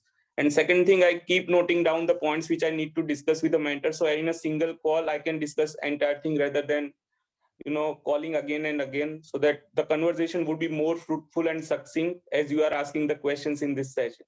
Over to you. Thank you. Thank you. I'll save the time for others who have raised their hand a little bit later. Okay, I'll speak a little bit about mentor and mentee. The reason is because whether you are a good speaker and you prepare well for your speeches, right? We discussed that, and we talked about whether you are a cosmetic Toastmaster in preparing your speeches and delivering it. Then we jumped into evaluation as to whether you want to have critical evaluation, or as an evaluator, you are giving critical evaluations properly, whether you are a cosmetic Toastmaster or a Toastmaster for that matter. Both of this will not work if you do not have a good mentor. Period. For me, the make and break of a member, whether he or she is new or old, is the mentor-mentee relationship. Normally in a club, the VP of education assigns a mentor to a new member, right? I think that process is there, especially during the induction session, the ceremony that happens of the new members over a period of time. I hope that takes place. We are not going to get there, but this is just a reminder that the VP education needs to do an induction ceremony of the new members coming in, maybe 2, 3, 4, depending on how many numbers is there, and then and there itself assign a mentor. Some clubs have very good practices of even calling the mentor on the stage or focusing it on online to say that, okay, the mentor of this mentee is this mentor. Now, the reason why I said that this is make and break of a Toastmaster is that if you get a not so good Toastmaster, then that's what you learn from him or her, right? The VP education would give you an official Toastmaster as a mentor, but it is up to you to find a mentor who would then, as Saurendra said, that who understands you properly, who understands you in depth. It's not just about Toastmasters, but about your life. Does he or she takes that interest in you or not? If that relationship is built, then your journey in Toastmasters become fantastic. It has compounding effect in how you progress as a member.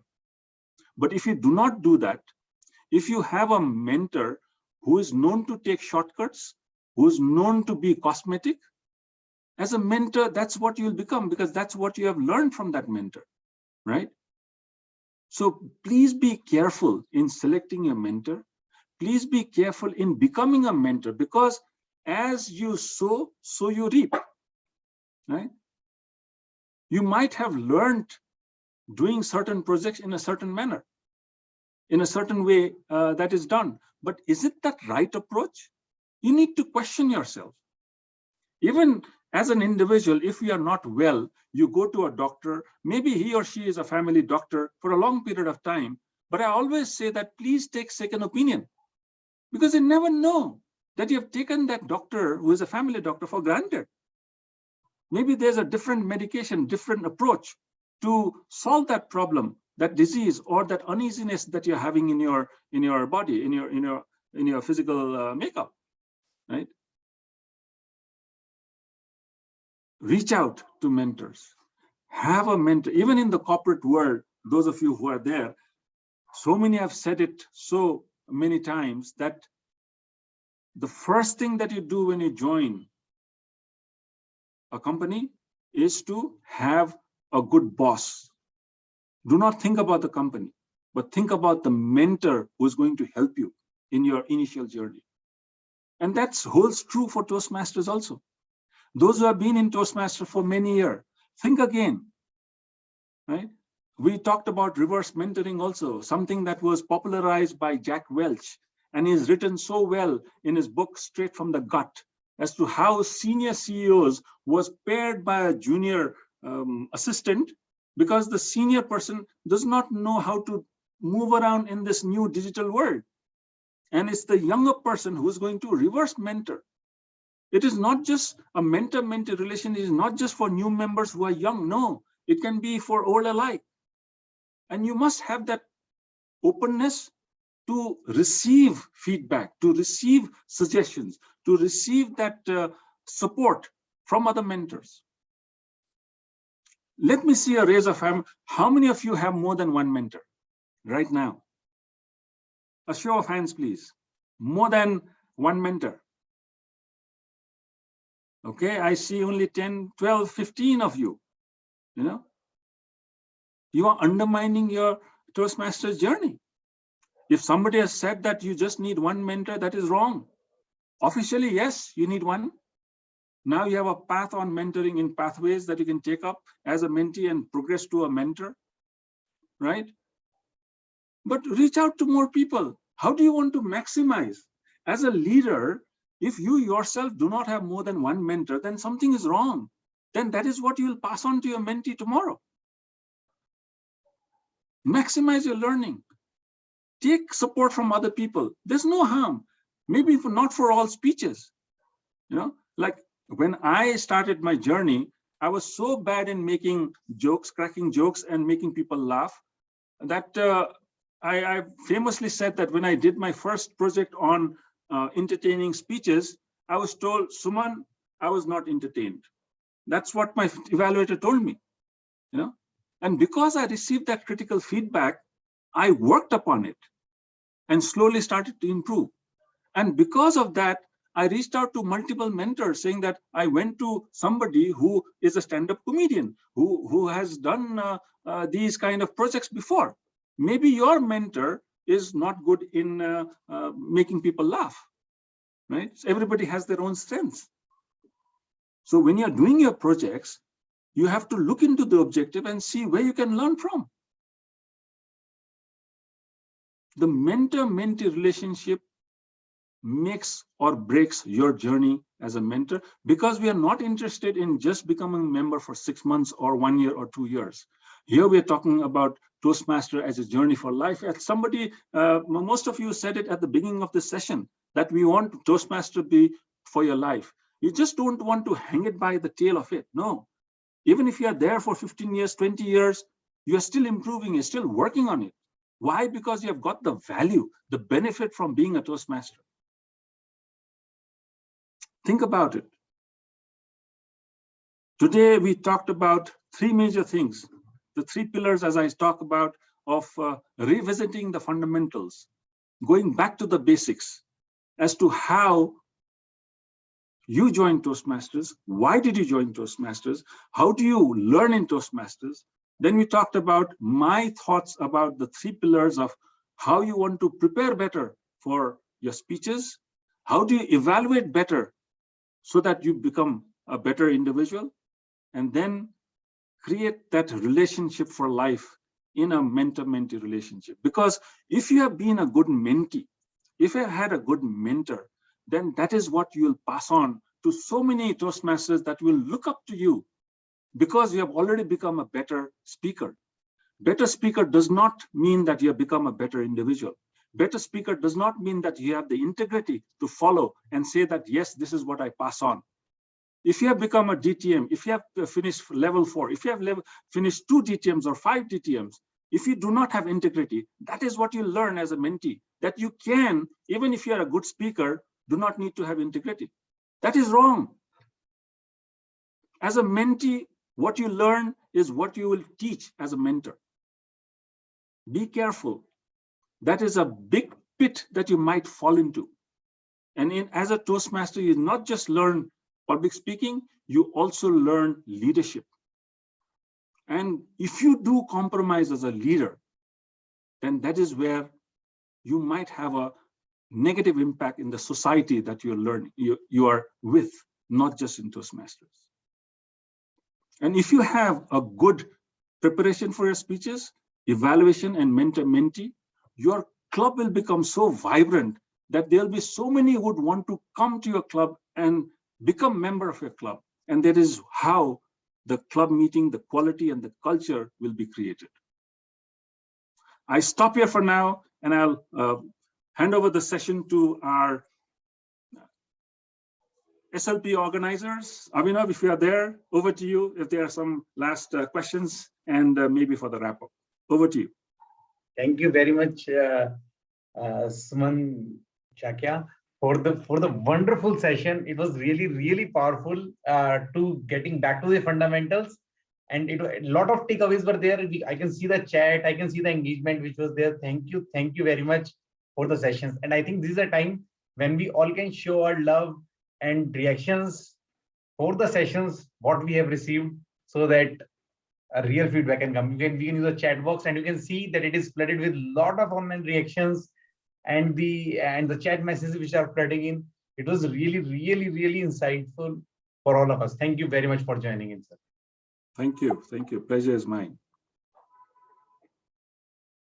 How would you like to take do you want to take up some few more questions? If they're there, I just wanted the last 10-15 minutes over to the organizers. Because in the initial, when you opened it, you said that there's some surprises or something like that. So I just wanted to make sure that the last 10 minutes is there for you. Perfect. I can take questions if they're not, if there's nothing there. No, a lot of things are there, but if there are questions, that is a time, because after that we will take up the SLP part, which is there, the surprises and few more speeches are there. Do we have some questions? I think I see three hands raised, so let's give that opportunity. First to Durga, if I pronounce it correctly, then Chandrayan and Vinita, then Abhishek, then we'll close then the SLP organizers can take over. Quickly, Durga. Yeah, Durga is the right pronunciation. Thank you so much. Extremely insightful session, very practical tips and discussion. So thank you so much, Suman, for that. So I just wanted to understand your thoughts, or maybe if you can please share your thoughts.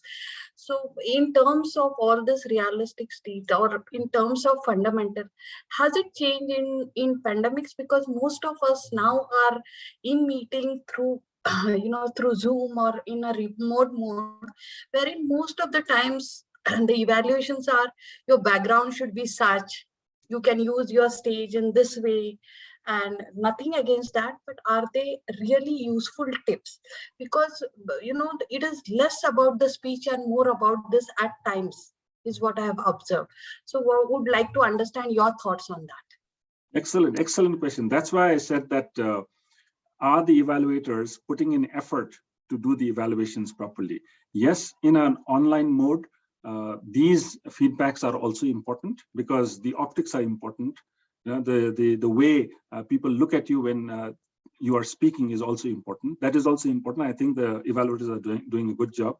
However, if as a speaker, you have spoken to your evaluator saying that these are the things that I would want feedback on, then the evaluator will be much more better prepared. As we spoke on the first segment itself as to how do you prepare for your speeches, how do you give speeches, then you will find the evaluations as you are expecting.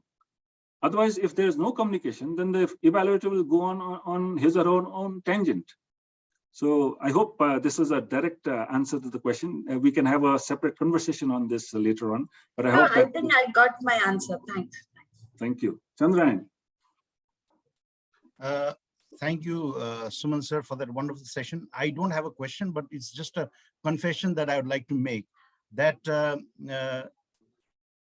Suman sir, I have known Suman sir for many years, and he'd been constantly telling me, join this platform, join. And just last 4 years, I've been a Toastmaster, and only that I realized that, this is such a wonderful platform where there's so much learning, so many takeaways. My question to Suman sir is, why didn't you push me, 10 years back when we knew each other? Why didn't you give me that push? Oh, come on, you should go for it, Everything in life has time, I guess. And I know I push everybody to become a member, but I push only enough so that the person is motivated to join, because there's no point in pushing a guest or a prospective member to become a member if it does not come out of your own volition. If it is not a call that comes from within, then you will remain a cosmetic Toastmaster. You will not become a Toastmaster. So I never push people into paying money and becoming a Toastmaster, because I know that that journey will only last for 6 months or 1 year, or maybe another session. But now you have realized that you have joined, you will not go back again, not join, because then you know why you have joined Toastmasters, and you'll become a Toastmaster for life. So I do not short sell. I say it very openly to my friends also. I do not short sell. I tell people that only if you like, you buy. If you do not like, don't buy. Vinita. Sir, I have 3 questions. if you'll allow me to put them one by one. Quickly. Okay. So the first question is, if I have not done a particular project, but I am asked to evaluate somebody else for that project, is it okay if I do my proper homework and go for the evaluation? Okay, that's a good question. Normally, like say, for instance, if you are a new Toastmaster, right? Every club has their own internal rules. In some clubs where I've been part of, we say that only after you reach level 3, you should be able to evaluate level 1, or at least 3 to 4 speeches ahead, because you need to understand the way in which, not just the way in which you evaluate, but also the content of evaluation. And the speaker is expecting feedback. So it is up to you in deciding whether you have the capacity and the capability to provide the feedback and do an honest job out of it. If you have prepared yourself, as I said, don't just take the evaluation form, but if you take the booklet also and you read through the booklet that the speaker is also going through, and you feel that you are confident enough to understand that and you can provide that feedback, good for it. Because in pathways, normally the 4 or 5 evaluation part is mostly with the visuals or the body language and so on and so forth, and lesser on the content and the objective part of it. So if you can focus on that, go ahead. But if you feel that you're not doing justice, then you should say that I don't want to become an evaluator. Okay, Suraj. Sir, Or maybe the second question. All right, very quickly. Yes, my second question is, sir, as the leader of my club, if I do things, I put my heart, soul, bones, everything, mind into it, and I do a lot of things, then people come to me saying that you are a leader and you should not alone be doing all those things. But how can I help my team get inspiration out of it, or how to build accountability? So that Vinita, others will also come forward. Thank you for your question. Vinita, you learn as you move along. Many people advise that as a leader, you should delegate. That is excellent suggestion. But I have a small twist to it, that you should only delegate once you know how to do it yourself. That you must go through the grind yourself and continue. Because as a leader, you cannot have expectation that other people will come and do it. No, you should be prepared to do it yourself.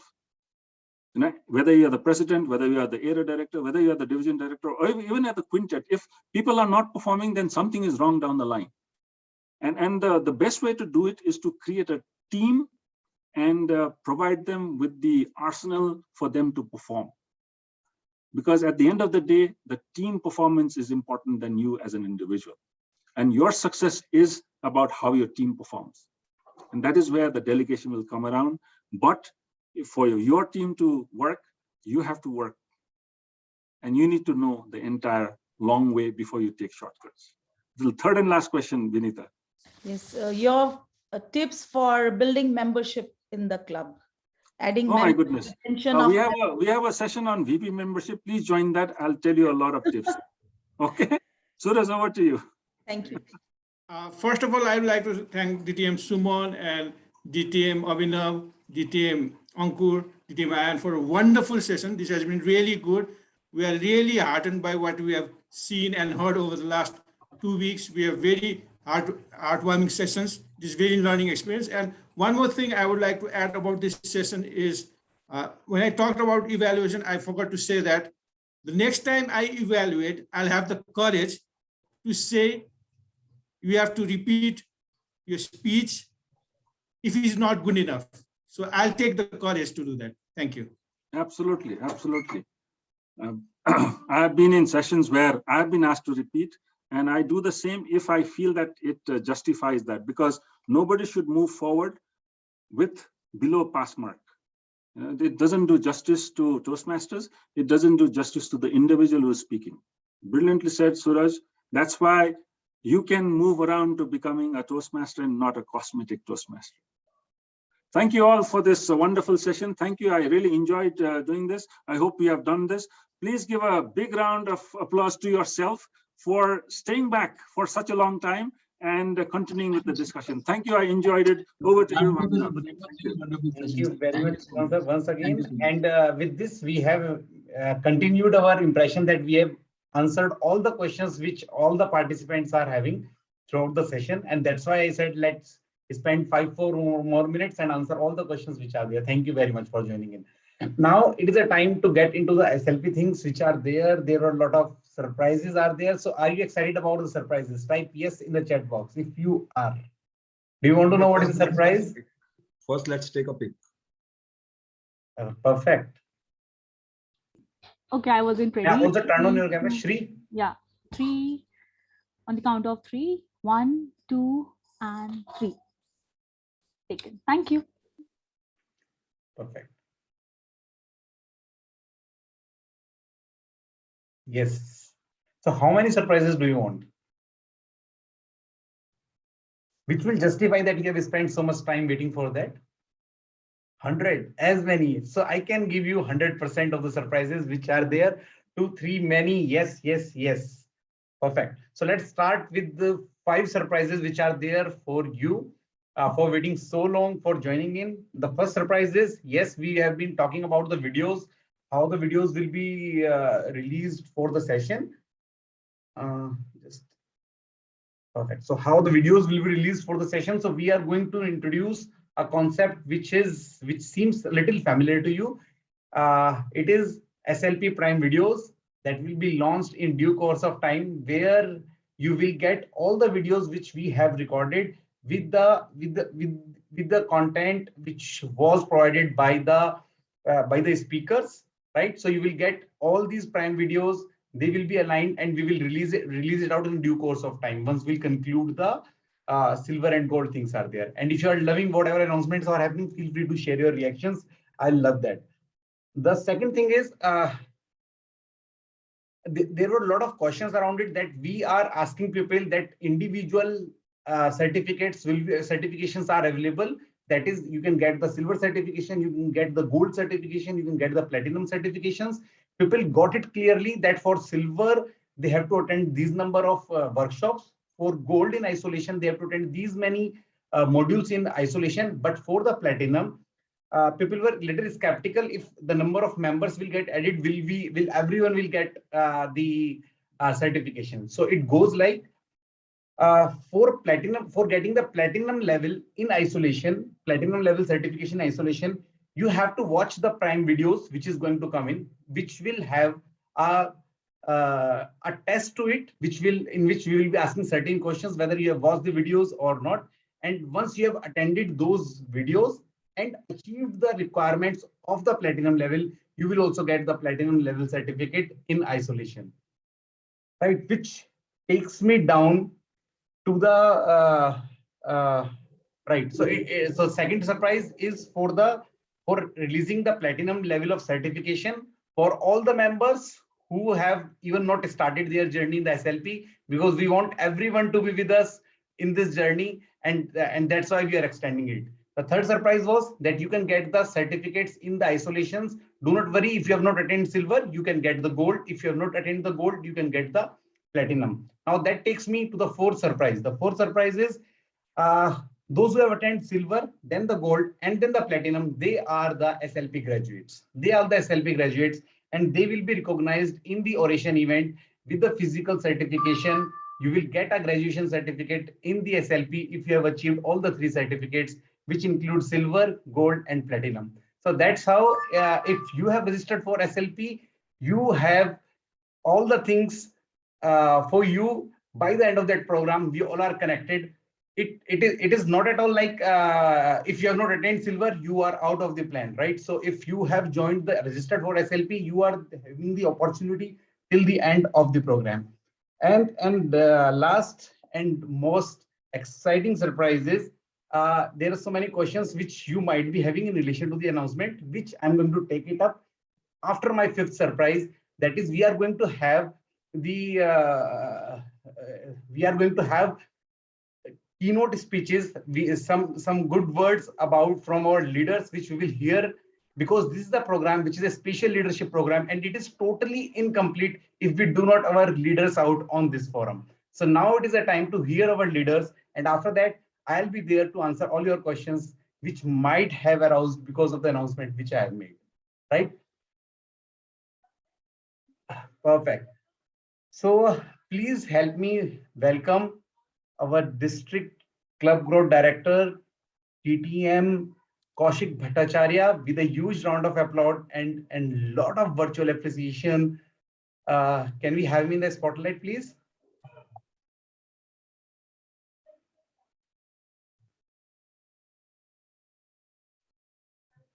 Yes. Welcome, Kaushikda. Stage is all yours, and we all are really excited to hear the good words from you in relation to this program. Over to you.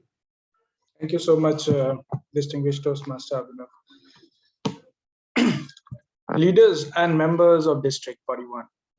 This is probably one of the last times when we are meeting virtually together as one district, 141. And this could not have been a better occasion to do so. Towards the end of the special leadership program, a program that talked about not only growing the skills that we learn every day through the meetings in Toastmasters, but also how to fine tune them.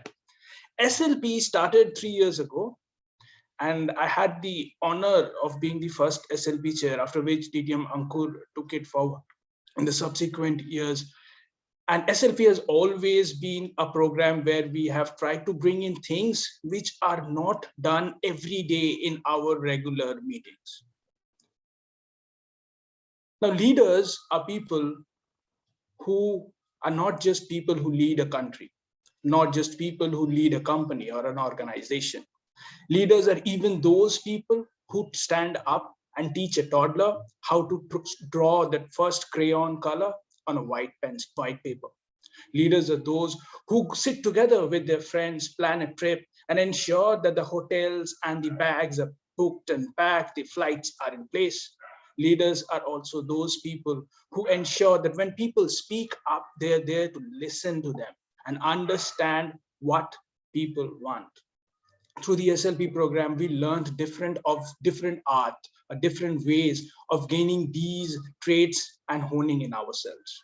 Over the next few weeks, over the next few months, and over the next few years, through different activities, we will try to achieve these certifications. But at the same time, as a leader, we should never forget that the degrees, the awards, the certifications are not what define ourselves. We are defined by what we do, what we are, and how we make people feel. And that is the speciality of a leader. And that is what we need to achieve as a special leader coming out of this special leadership program. District 41 is the largest district in the world. All of you represent that spirit. And even in the future, when we are different districts, when we are at different places, when we meet, no one can take it away from us that we have been representatives of the largest district in the world. We are special in that way.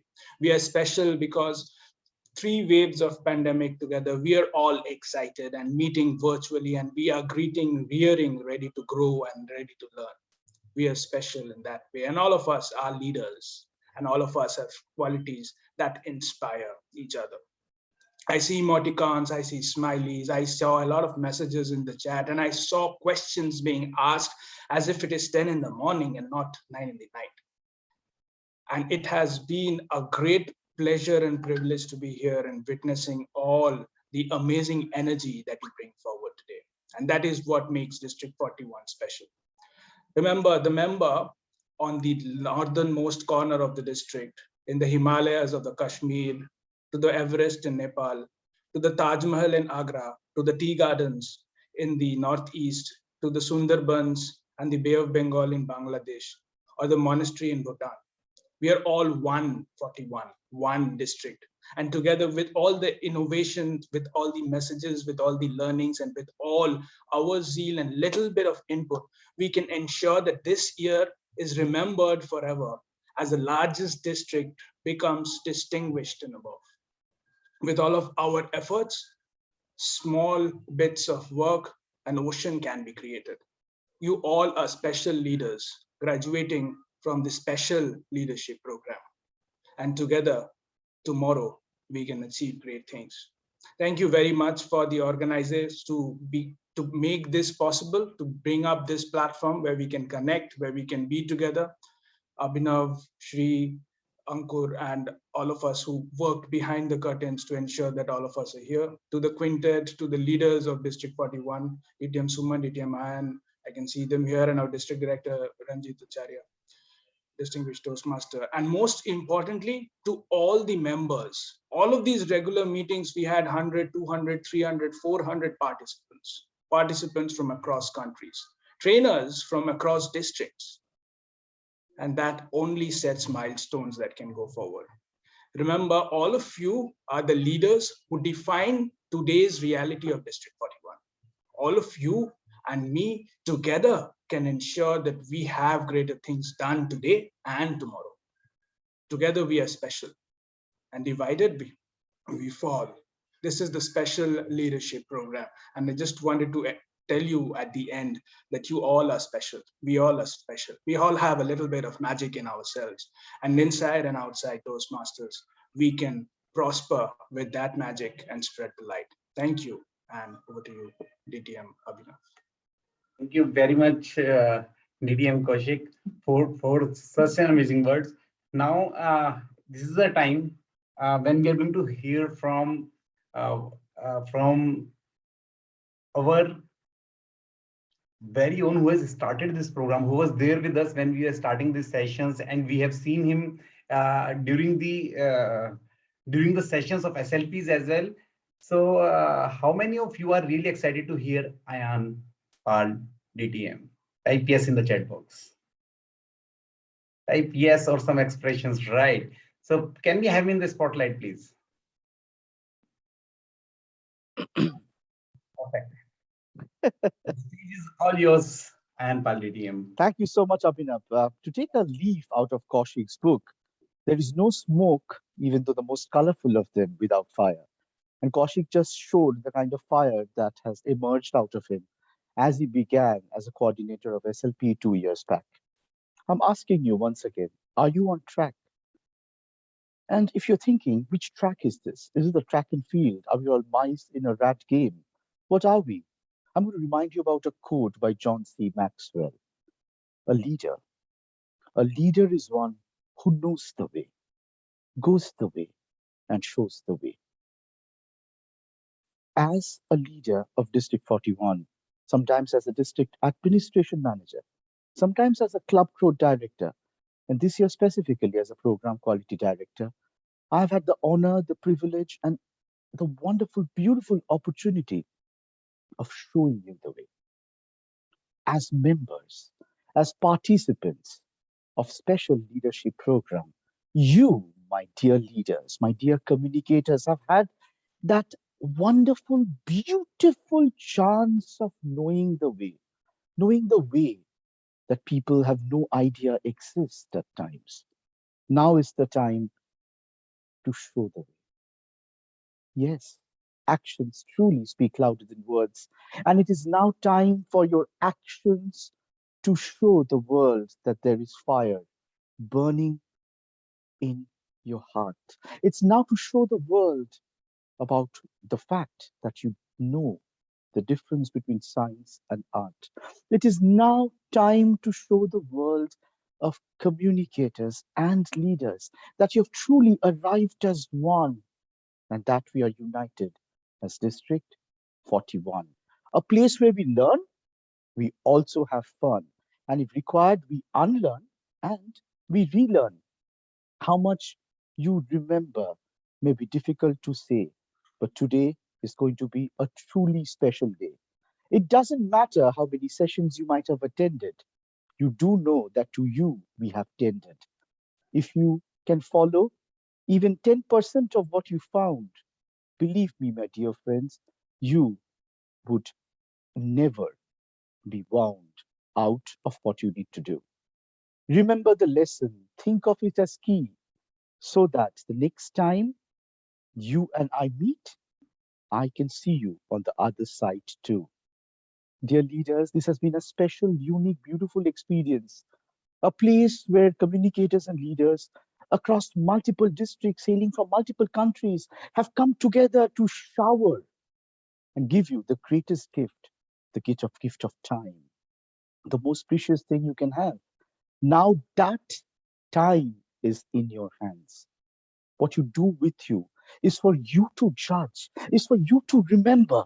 And I ask you one last time to remember the member, starting off with you, because charity truly begins with you.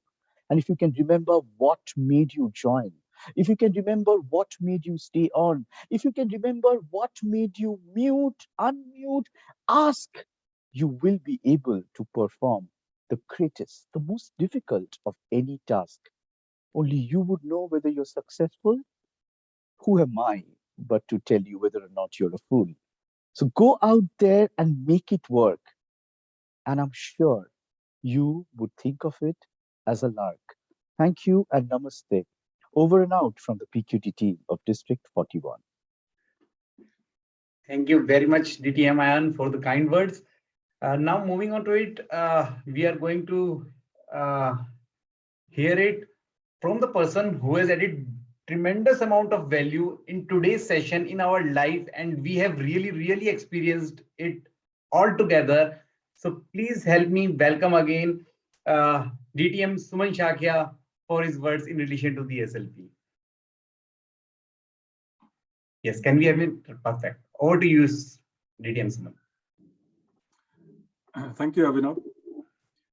District 41 has always wanted to create a different path for each member to become better, and SLP is one of them. And I'm sure that as members, you have gained a lot. There's so much of information, so much of takeaways that you might have had over the past couple of weeks. And I'm sure that you would take to heart some of them and have started to implement them as well. Having knowledge is dangerous because you might become very knowledgeable. But if you do not implement what you have learned, then it doesn't really make sense. And like I said today, make a choice. Do you want to become a cosmetic Toastmaster or a Toastmaster for life? Choose and choose well. Over to you, Avinav. Thank you very much, DDM Suman. So we have got the training program through the SLP, and now we are hearing directly the leaders in this special leadership program. Now it is a time to, I think, right. So now it is a time to hear directly from the person who has started these sessions with me. Would you like to make a guess about his name in the chat box? Right. Ashu, yes, too good. So we are going to have the Ashu. We are going to have our very own Ashu on DDM Ankur. Can we have him in the spotlight, please? Perfect. And the stage is all yours, DDM Ankur.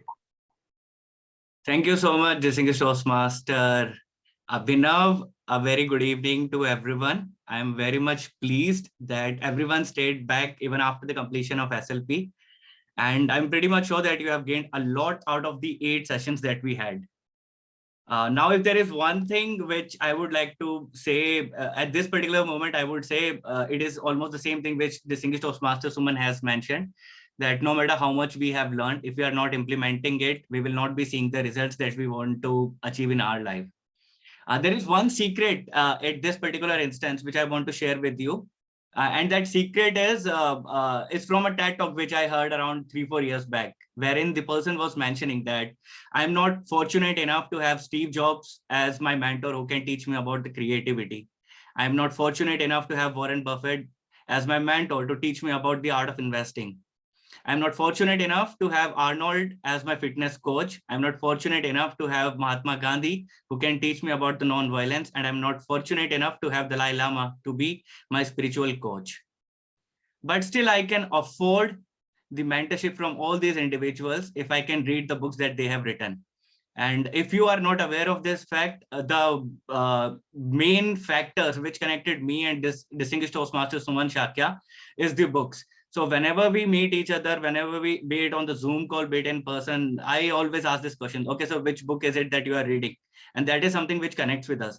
And frankly speaking, they are the ones who have a lot of experience. And if I have to initiate a conversation with them. Even I should be intellectually at least at their level if I want to make some sense. Otherwise, my the kind of answer I will get are directly proportionate upon or directly dependent upon the kind of questions I'm asking.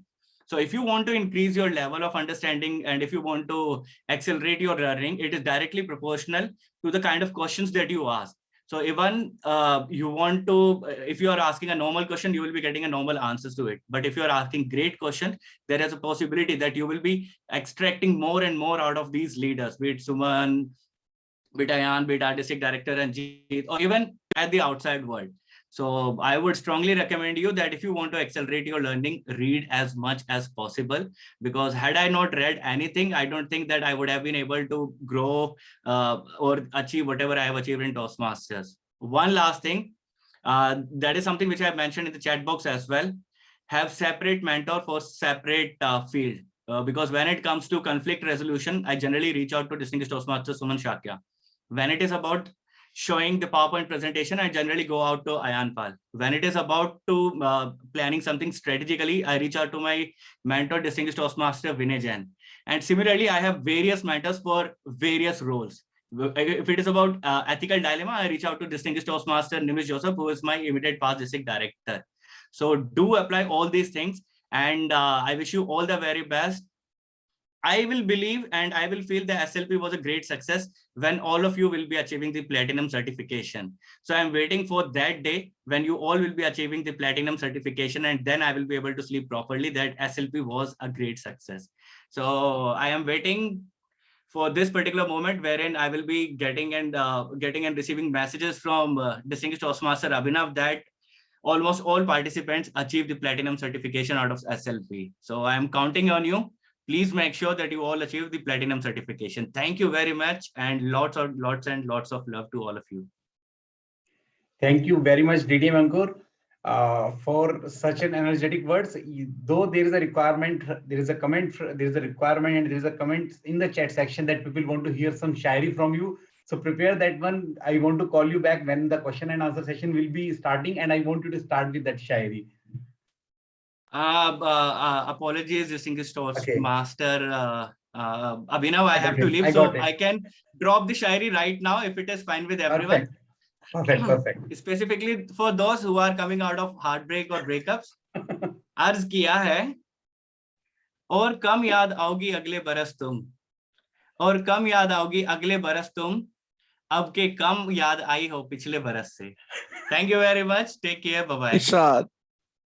Thank you very much, DTM Ankur. Now it is a time to hear from our leader, DTM Ranjit. If you are wondering why I'm not introducing them with their descriptions, these are the people, these are the leaders of our district. Jinke liye I will say that naam hi kafi hai, right? So please help me to welcome our district director, DTM Ranjit Acharya. Can we have him in the spotlight, please?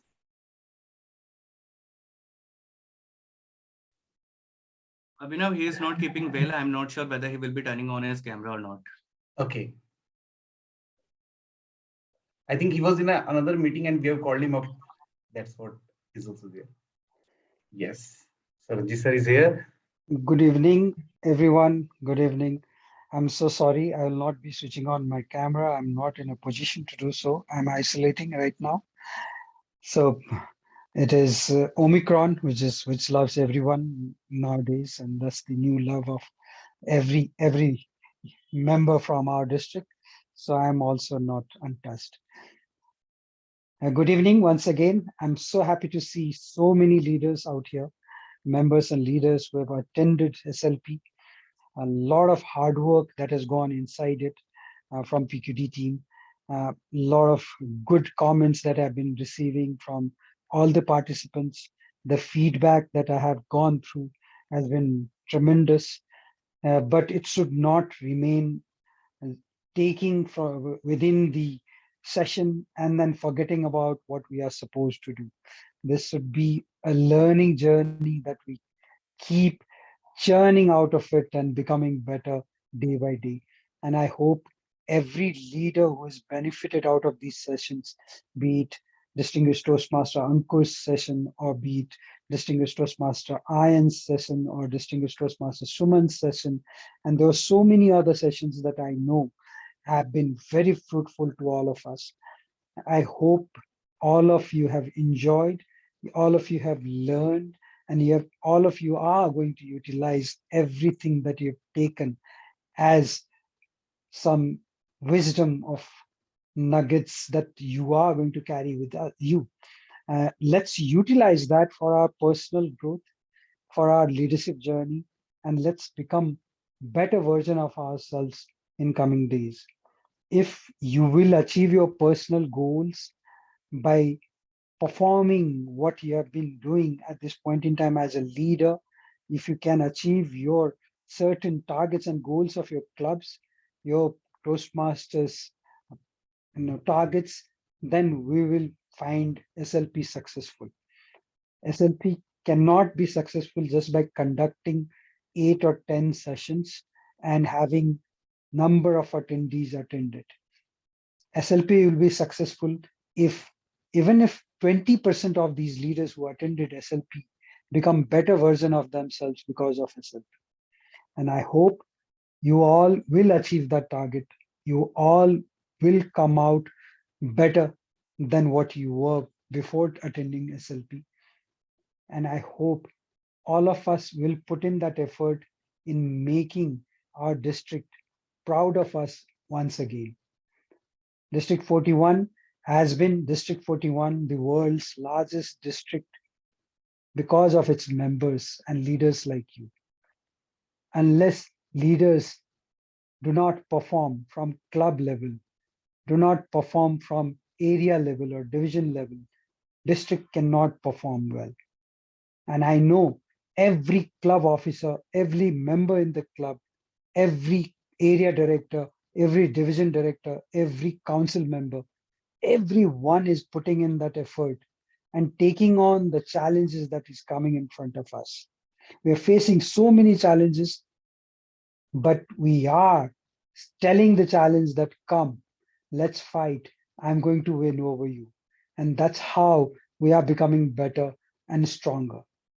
With all your support, District 41, which is in the verge of reformation now, we will be splitting into 2 different districts. I would say we will not split, but we'll create one more quality district out of District 41, and District 124 and District 141 both are going to shine and are going to become star of Toastmasters International in next term too. And that is going to happen with our efforts that we will put in for these 5 months. We do have good 5 months in our hand, maybe a little less than 5 months. But if we come together like the way we are together right now, if we work together, if we become serious and remain dedicated, if we maintain that discipline, then we are going to achieve and we are going to celebrate. So celebration is on the way. And I would like to congratulate each one of you for achieving all your targets and goals. In the month of June 30th, I'm giving you advance congratulations because I know all of you are going to achieve your targets and goals.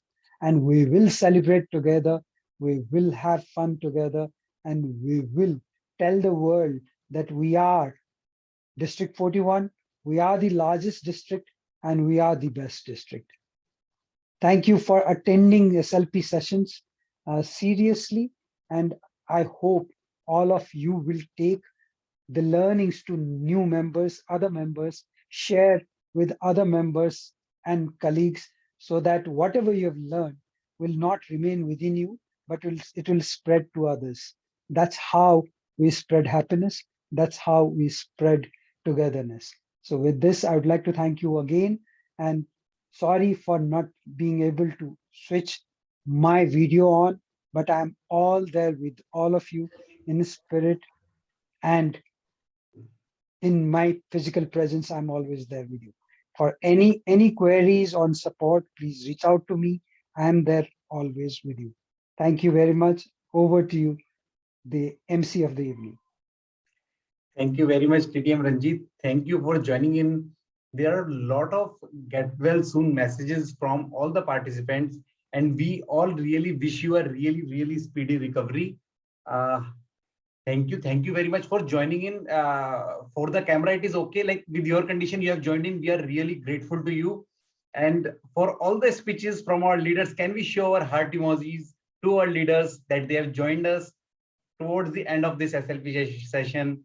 Now, these all the heart emojis which are there, they are there for your inspirational words, which has encouraged all of us to do better with the SLP program.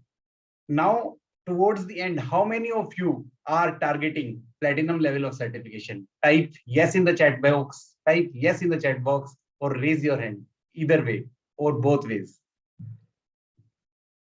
Perfect. 6, 7, 8, 9, 10. Raise your hands. Out of 90, how many of you are targeting platinum level of certification? Yes. Via the cameras as well. The hand raise is there. Yes. Thank you very much.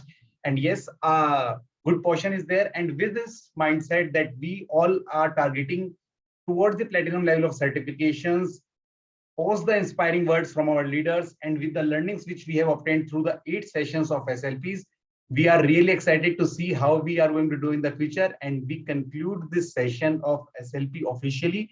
And yes, I'm here for all your questions and answers, and any feedback which you want to share for the SLP. Right. Can the new criteria for platinum certification please be said again? Please be repeated. I will release that criteria in the group as well. What the intent is? The intent is to make sure that you can obtain all the initial criteria were there, they will be valid. What we are doing is, if you want to pursue, if you have not attained the silver or the gold certification and you want to attain the platinum level of certification, we are going to release the SLP Prime videos, which you can attend. And once you have attended, there is a test is there, which you have to give, which will give confirmation that you have watched the certain videos. And then you can aim for the platinum level of certifications, because it has happened with many of the participants that they want to get some achievement in the SLP, but due to their schedule, they were not able to attend the sessions, right? So that's what we have planned as of now. If you have some better feedbacks, feel free to share it with us. Does it answer your question? Yes, thank you. Thank you so Okay, much. thank you. Yes. Yeah, I would like to share something with regards to, like, today, all the distinguished leaders are over here. Toastmaster Kitraj over here from Anime Toastmasters Club. I am thankful and grateful to all the leaders of District 41, because just like post breakups, like Toastmasters is something which is a great place to rejoice. Similarly, I was down with COVID, and for me, switching on the video for the complete duration was something which was a Herculean task. That is where I'm thankful to distinguished Toastmaster Ankur and other district leaders who allowed me to keep the video off and attend the sessions, and hence my COVID quarantine was gala quarantine. Along with that, I would like to share something, because we are speaking about leadership, and this is a special leadership program. Today, if you would listen to this, you would understand. नाम गुम जाएगा, चेहरा ये बदल जाएगा, मेरी आवाज ही पहचान है, गर याद रहे. Today, Bharat lost its nightingale, late Lata Mangeshkar ji, who sung more than 30,000 songs in her tenure for Bharat and celebrated music with all of us. I would like to request you all to close your eyes for a minute and pay Shraddhanjali to Lata Mangeshkar ji. Om Asato Ma Sadgamaya Tamaso Ma Jyotirgamaya Mrityorman Amaritgamaya. Om Shanti Shanti Shanti. May the music which Bharat has offered to may that legacy stay and help us all in our lives moving forward. Thank you, and over to the Toastmaster of the evening. Thank you very much, Toastmaster Kirtiraj. Can we give a huge round of applause for taking it through and taking it so well? Thank you very much. Yes. I think. Perfect. Siddharth. Toastmaster Siddharth. So first of all, I would like to thank the entire PQD team and all the leaders who were there for working so hard for conducting such a smooth SLP. There were lots and lots of queries in the WhatsApp groups, but all of them were sorted, and all the admins had a very prompt replies. Means the query was posted and within a matter of seconds, Abhinav sir or Shri ma'am, anyone would reply that, see, this is the things, the flyer was posted and this is the thing which you need to look for. And one thing or one particular news I want to like to give you that silver, I have got this, received the silver certificate, and today I complete the gold criteria for the gold, and I've already added one member and I received the payment for second. So hopefully I'll be getting the means obviously I'll be getting the platinum. So thank you so much. Back to you, sir. Thank you so much for everything. Thank you. Thank you very much, Toastmaster Siddharth. It proves that you are implementing your learnings which are there in the SLP, and that's too fast. Congratulations. Toastmaster Puneet, do you have something to add? No, it was like last time I have raised my hand. So Perfect. I will say that I am grateful for to everyone for conducting such an amazing session. Perfect. Thank you very much. So please check on your hands. If they are raised, they are you have something to speak or some questions there. Please just recheck it again. Can we have Toastmaster Vinita? I think there was some poetry is also there which you were writing that you want to share. Yes. Yes, here I am with my words. I just wrote them down. So here it goes. Now my vision is clearer and my dreams are bigger. I not just have a bigger smile, but I can feel bones actually added to my body. Rarely we receive gifts without asking, but at Toastmasters, everything is possible. It will take a number of lives to find the right words for me to show my gratitude to everyone today. For now, let me just make a promise that I will stay a Toastmaster forever and do my bit to create more leaders, because the world needs more of them every single day. Thank you. Oh, thank you very much, Toastmaster Vinita. So it is really, SLP is going to take taking a really wonderful end with the preparations or the impromptu presentations which are done by the Toastmasters. I'm really thankful to you. I have not planned it that it will happen in that way, the way you are taking it up. Thank you very much for being so phenomenal. Can we have Toastmasters Vita? Yes. Toastmaster Savita.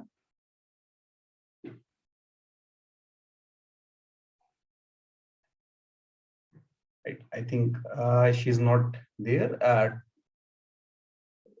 Soren Bomik, sir. Yep. Thank you, Samshi. Well, brilliant days we have had. And I think each and every trainer has to be complimented for bringing out the various aspects in their topics. And we are all very grateful for that. Only point of view which I wanted to make is, personally, while I've seen all my other colleagues who have been part of it,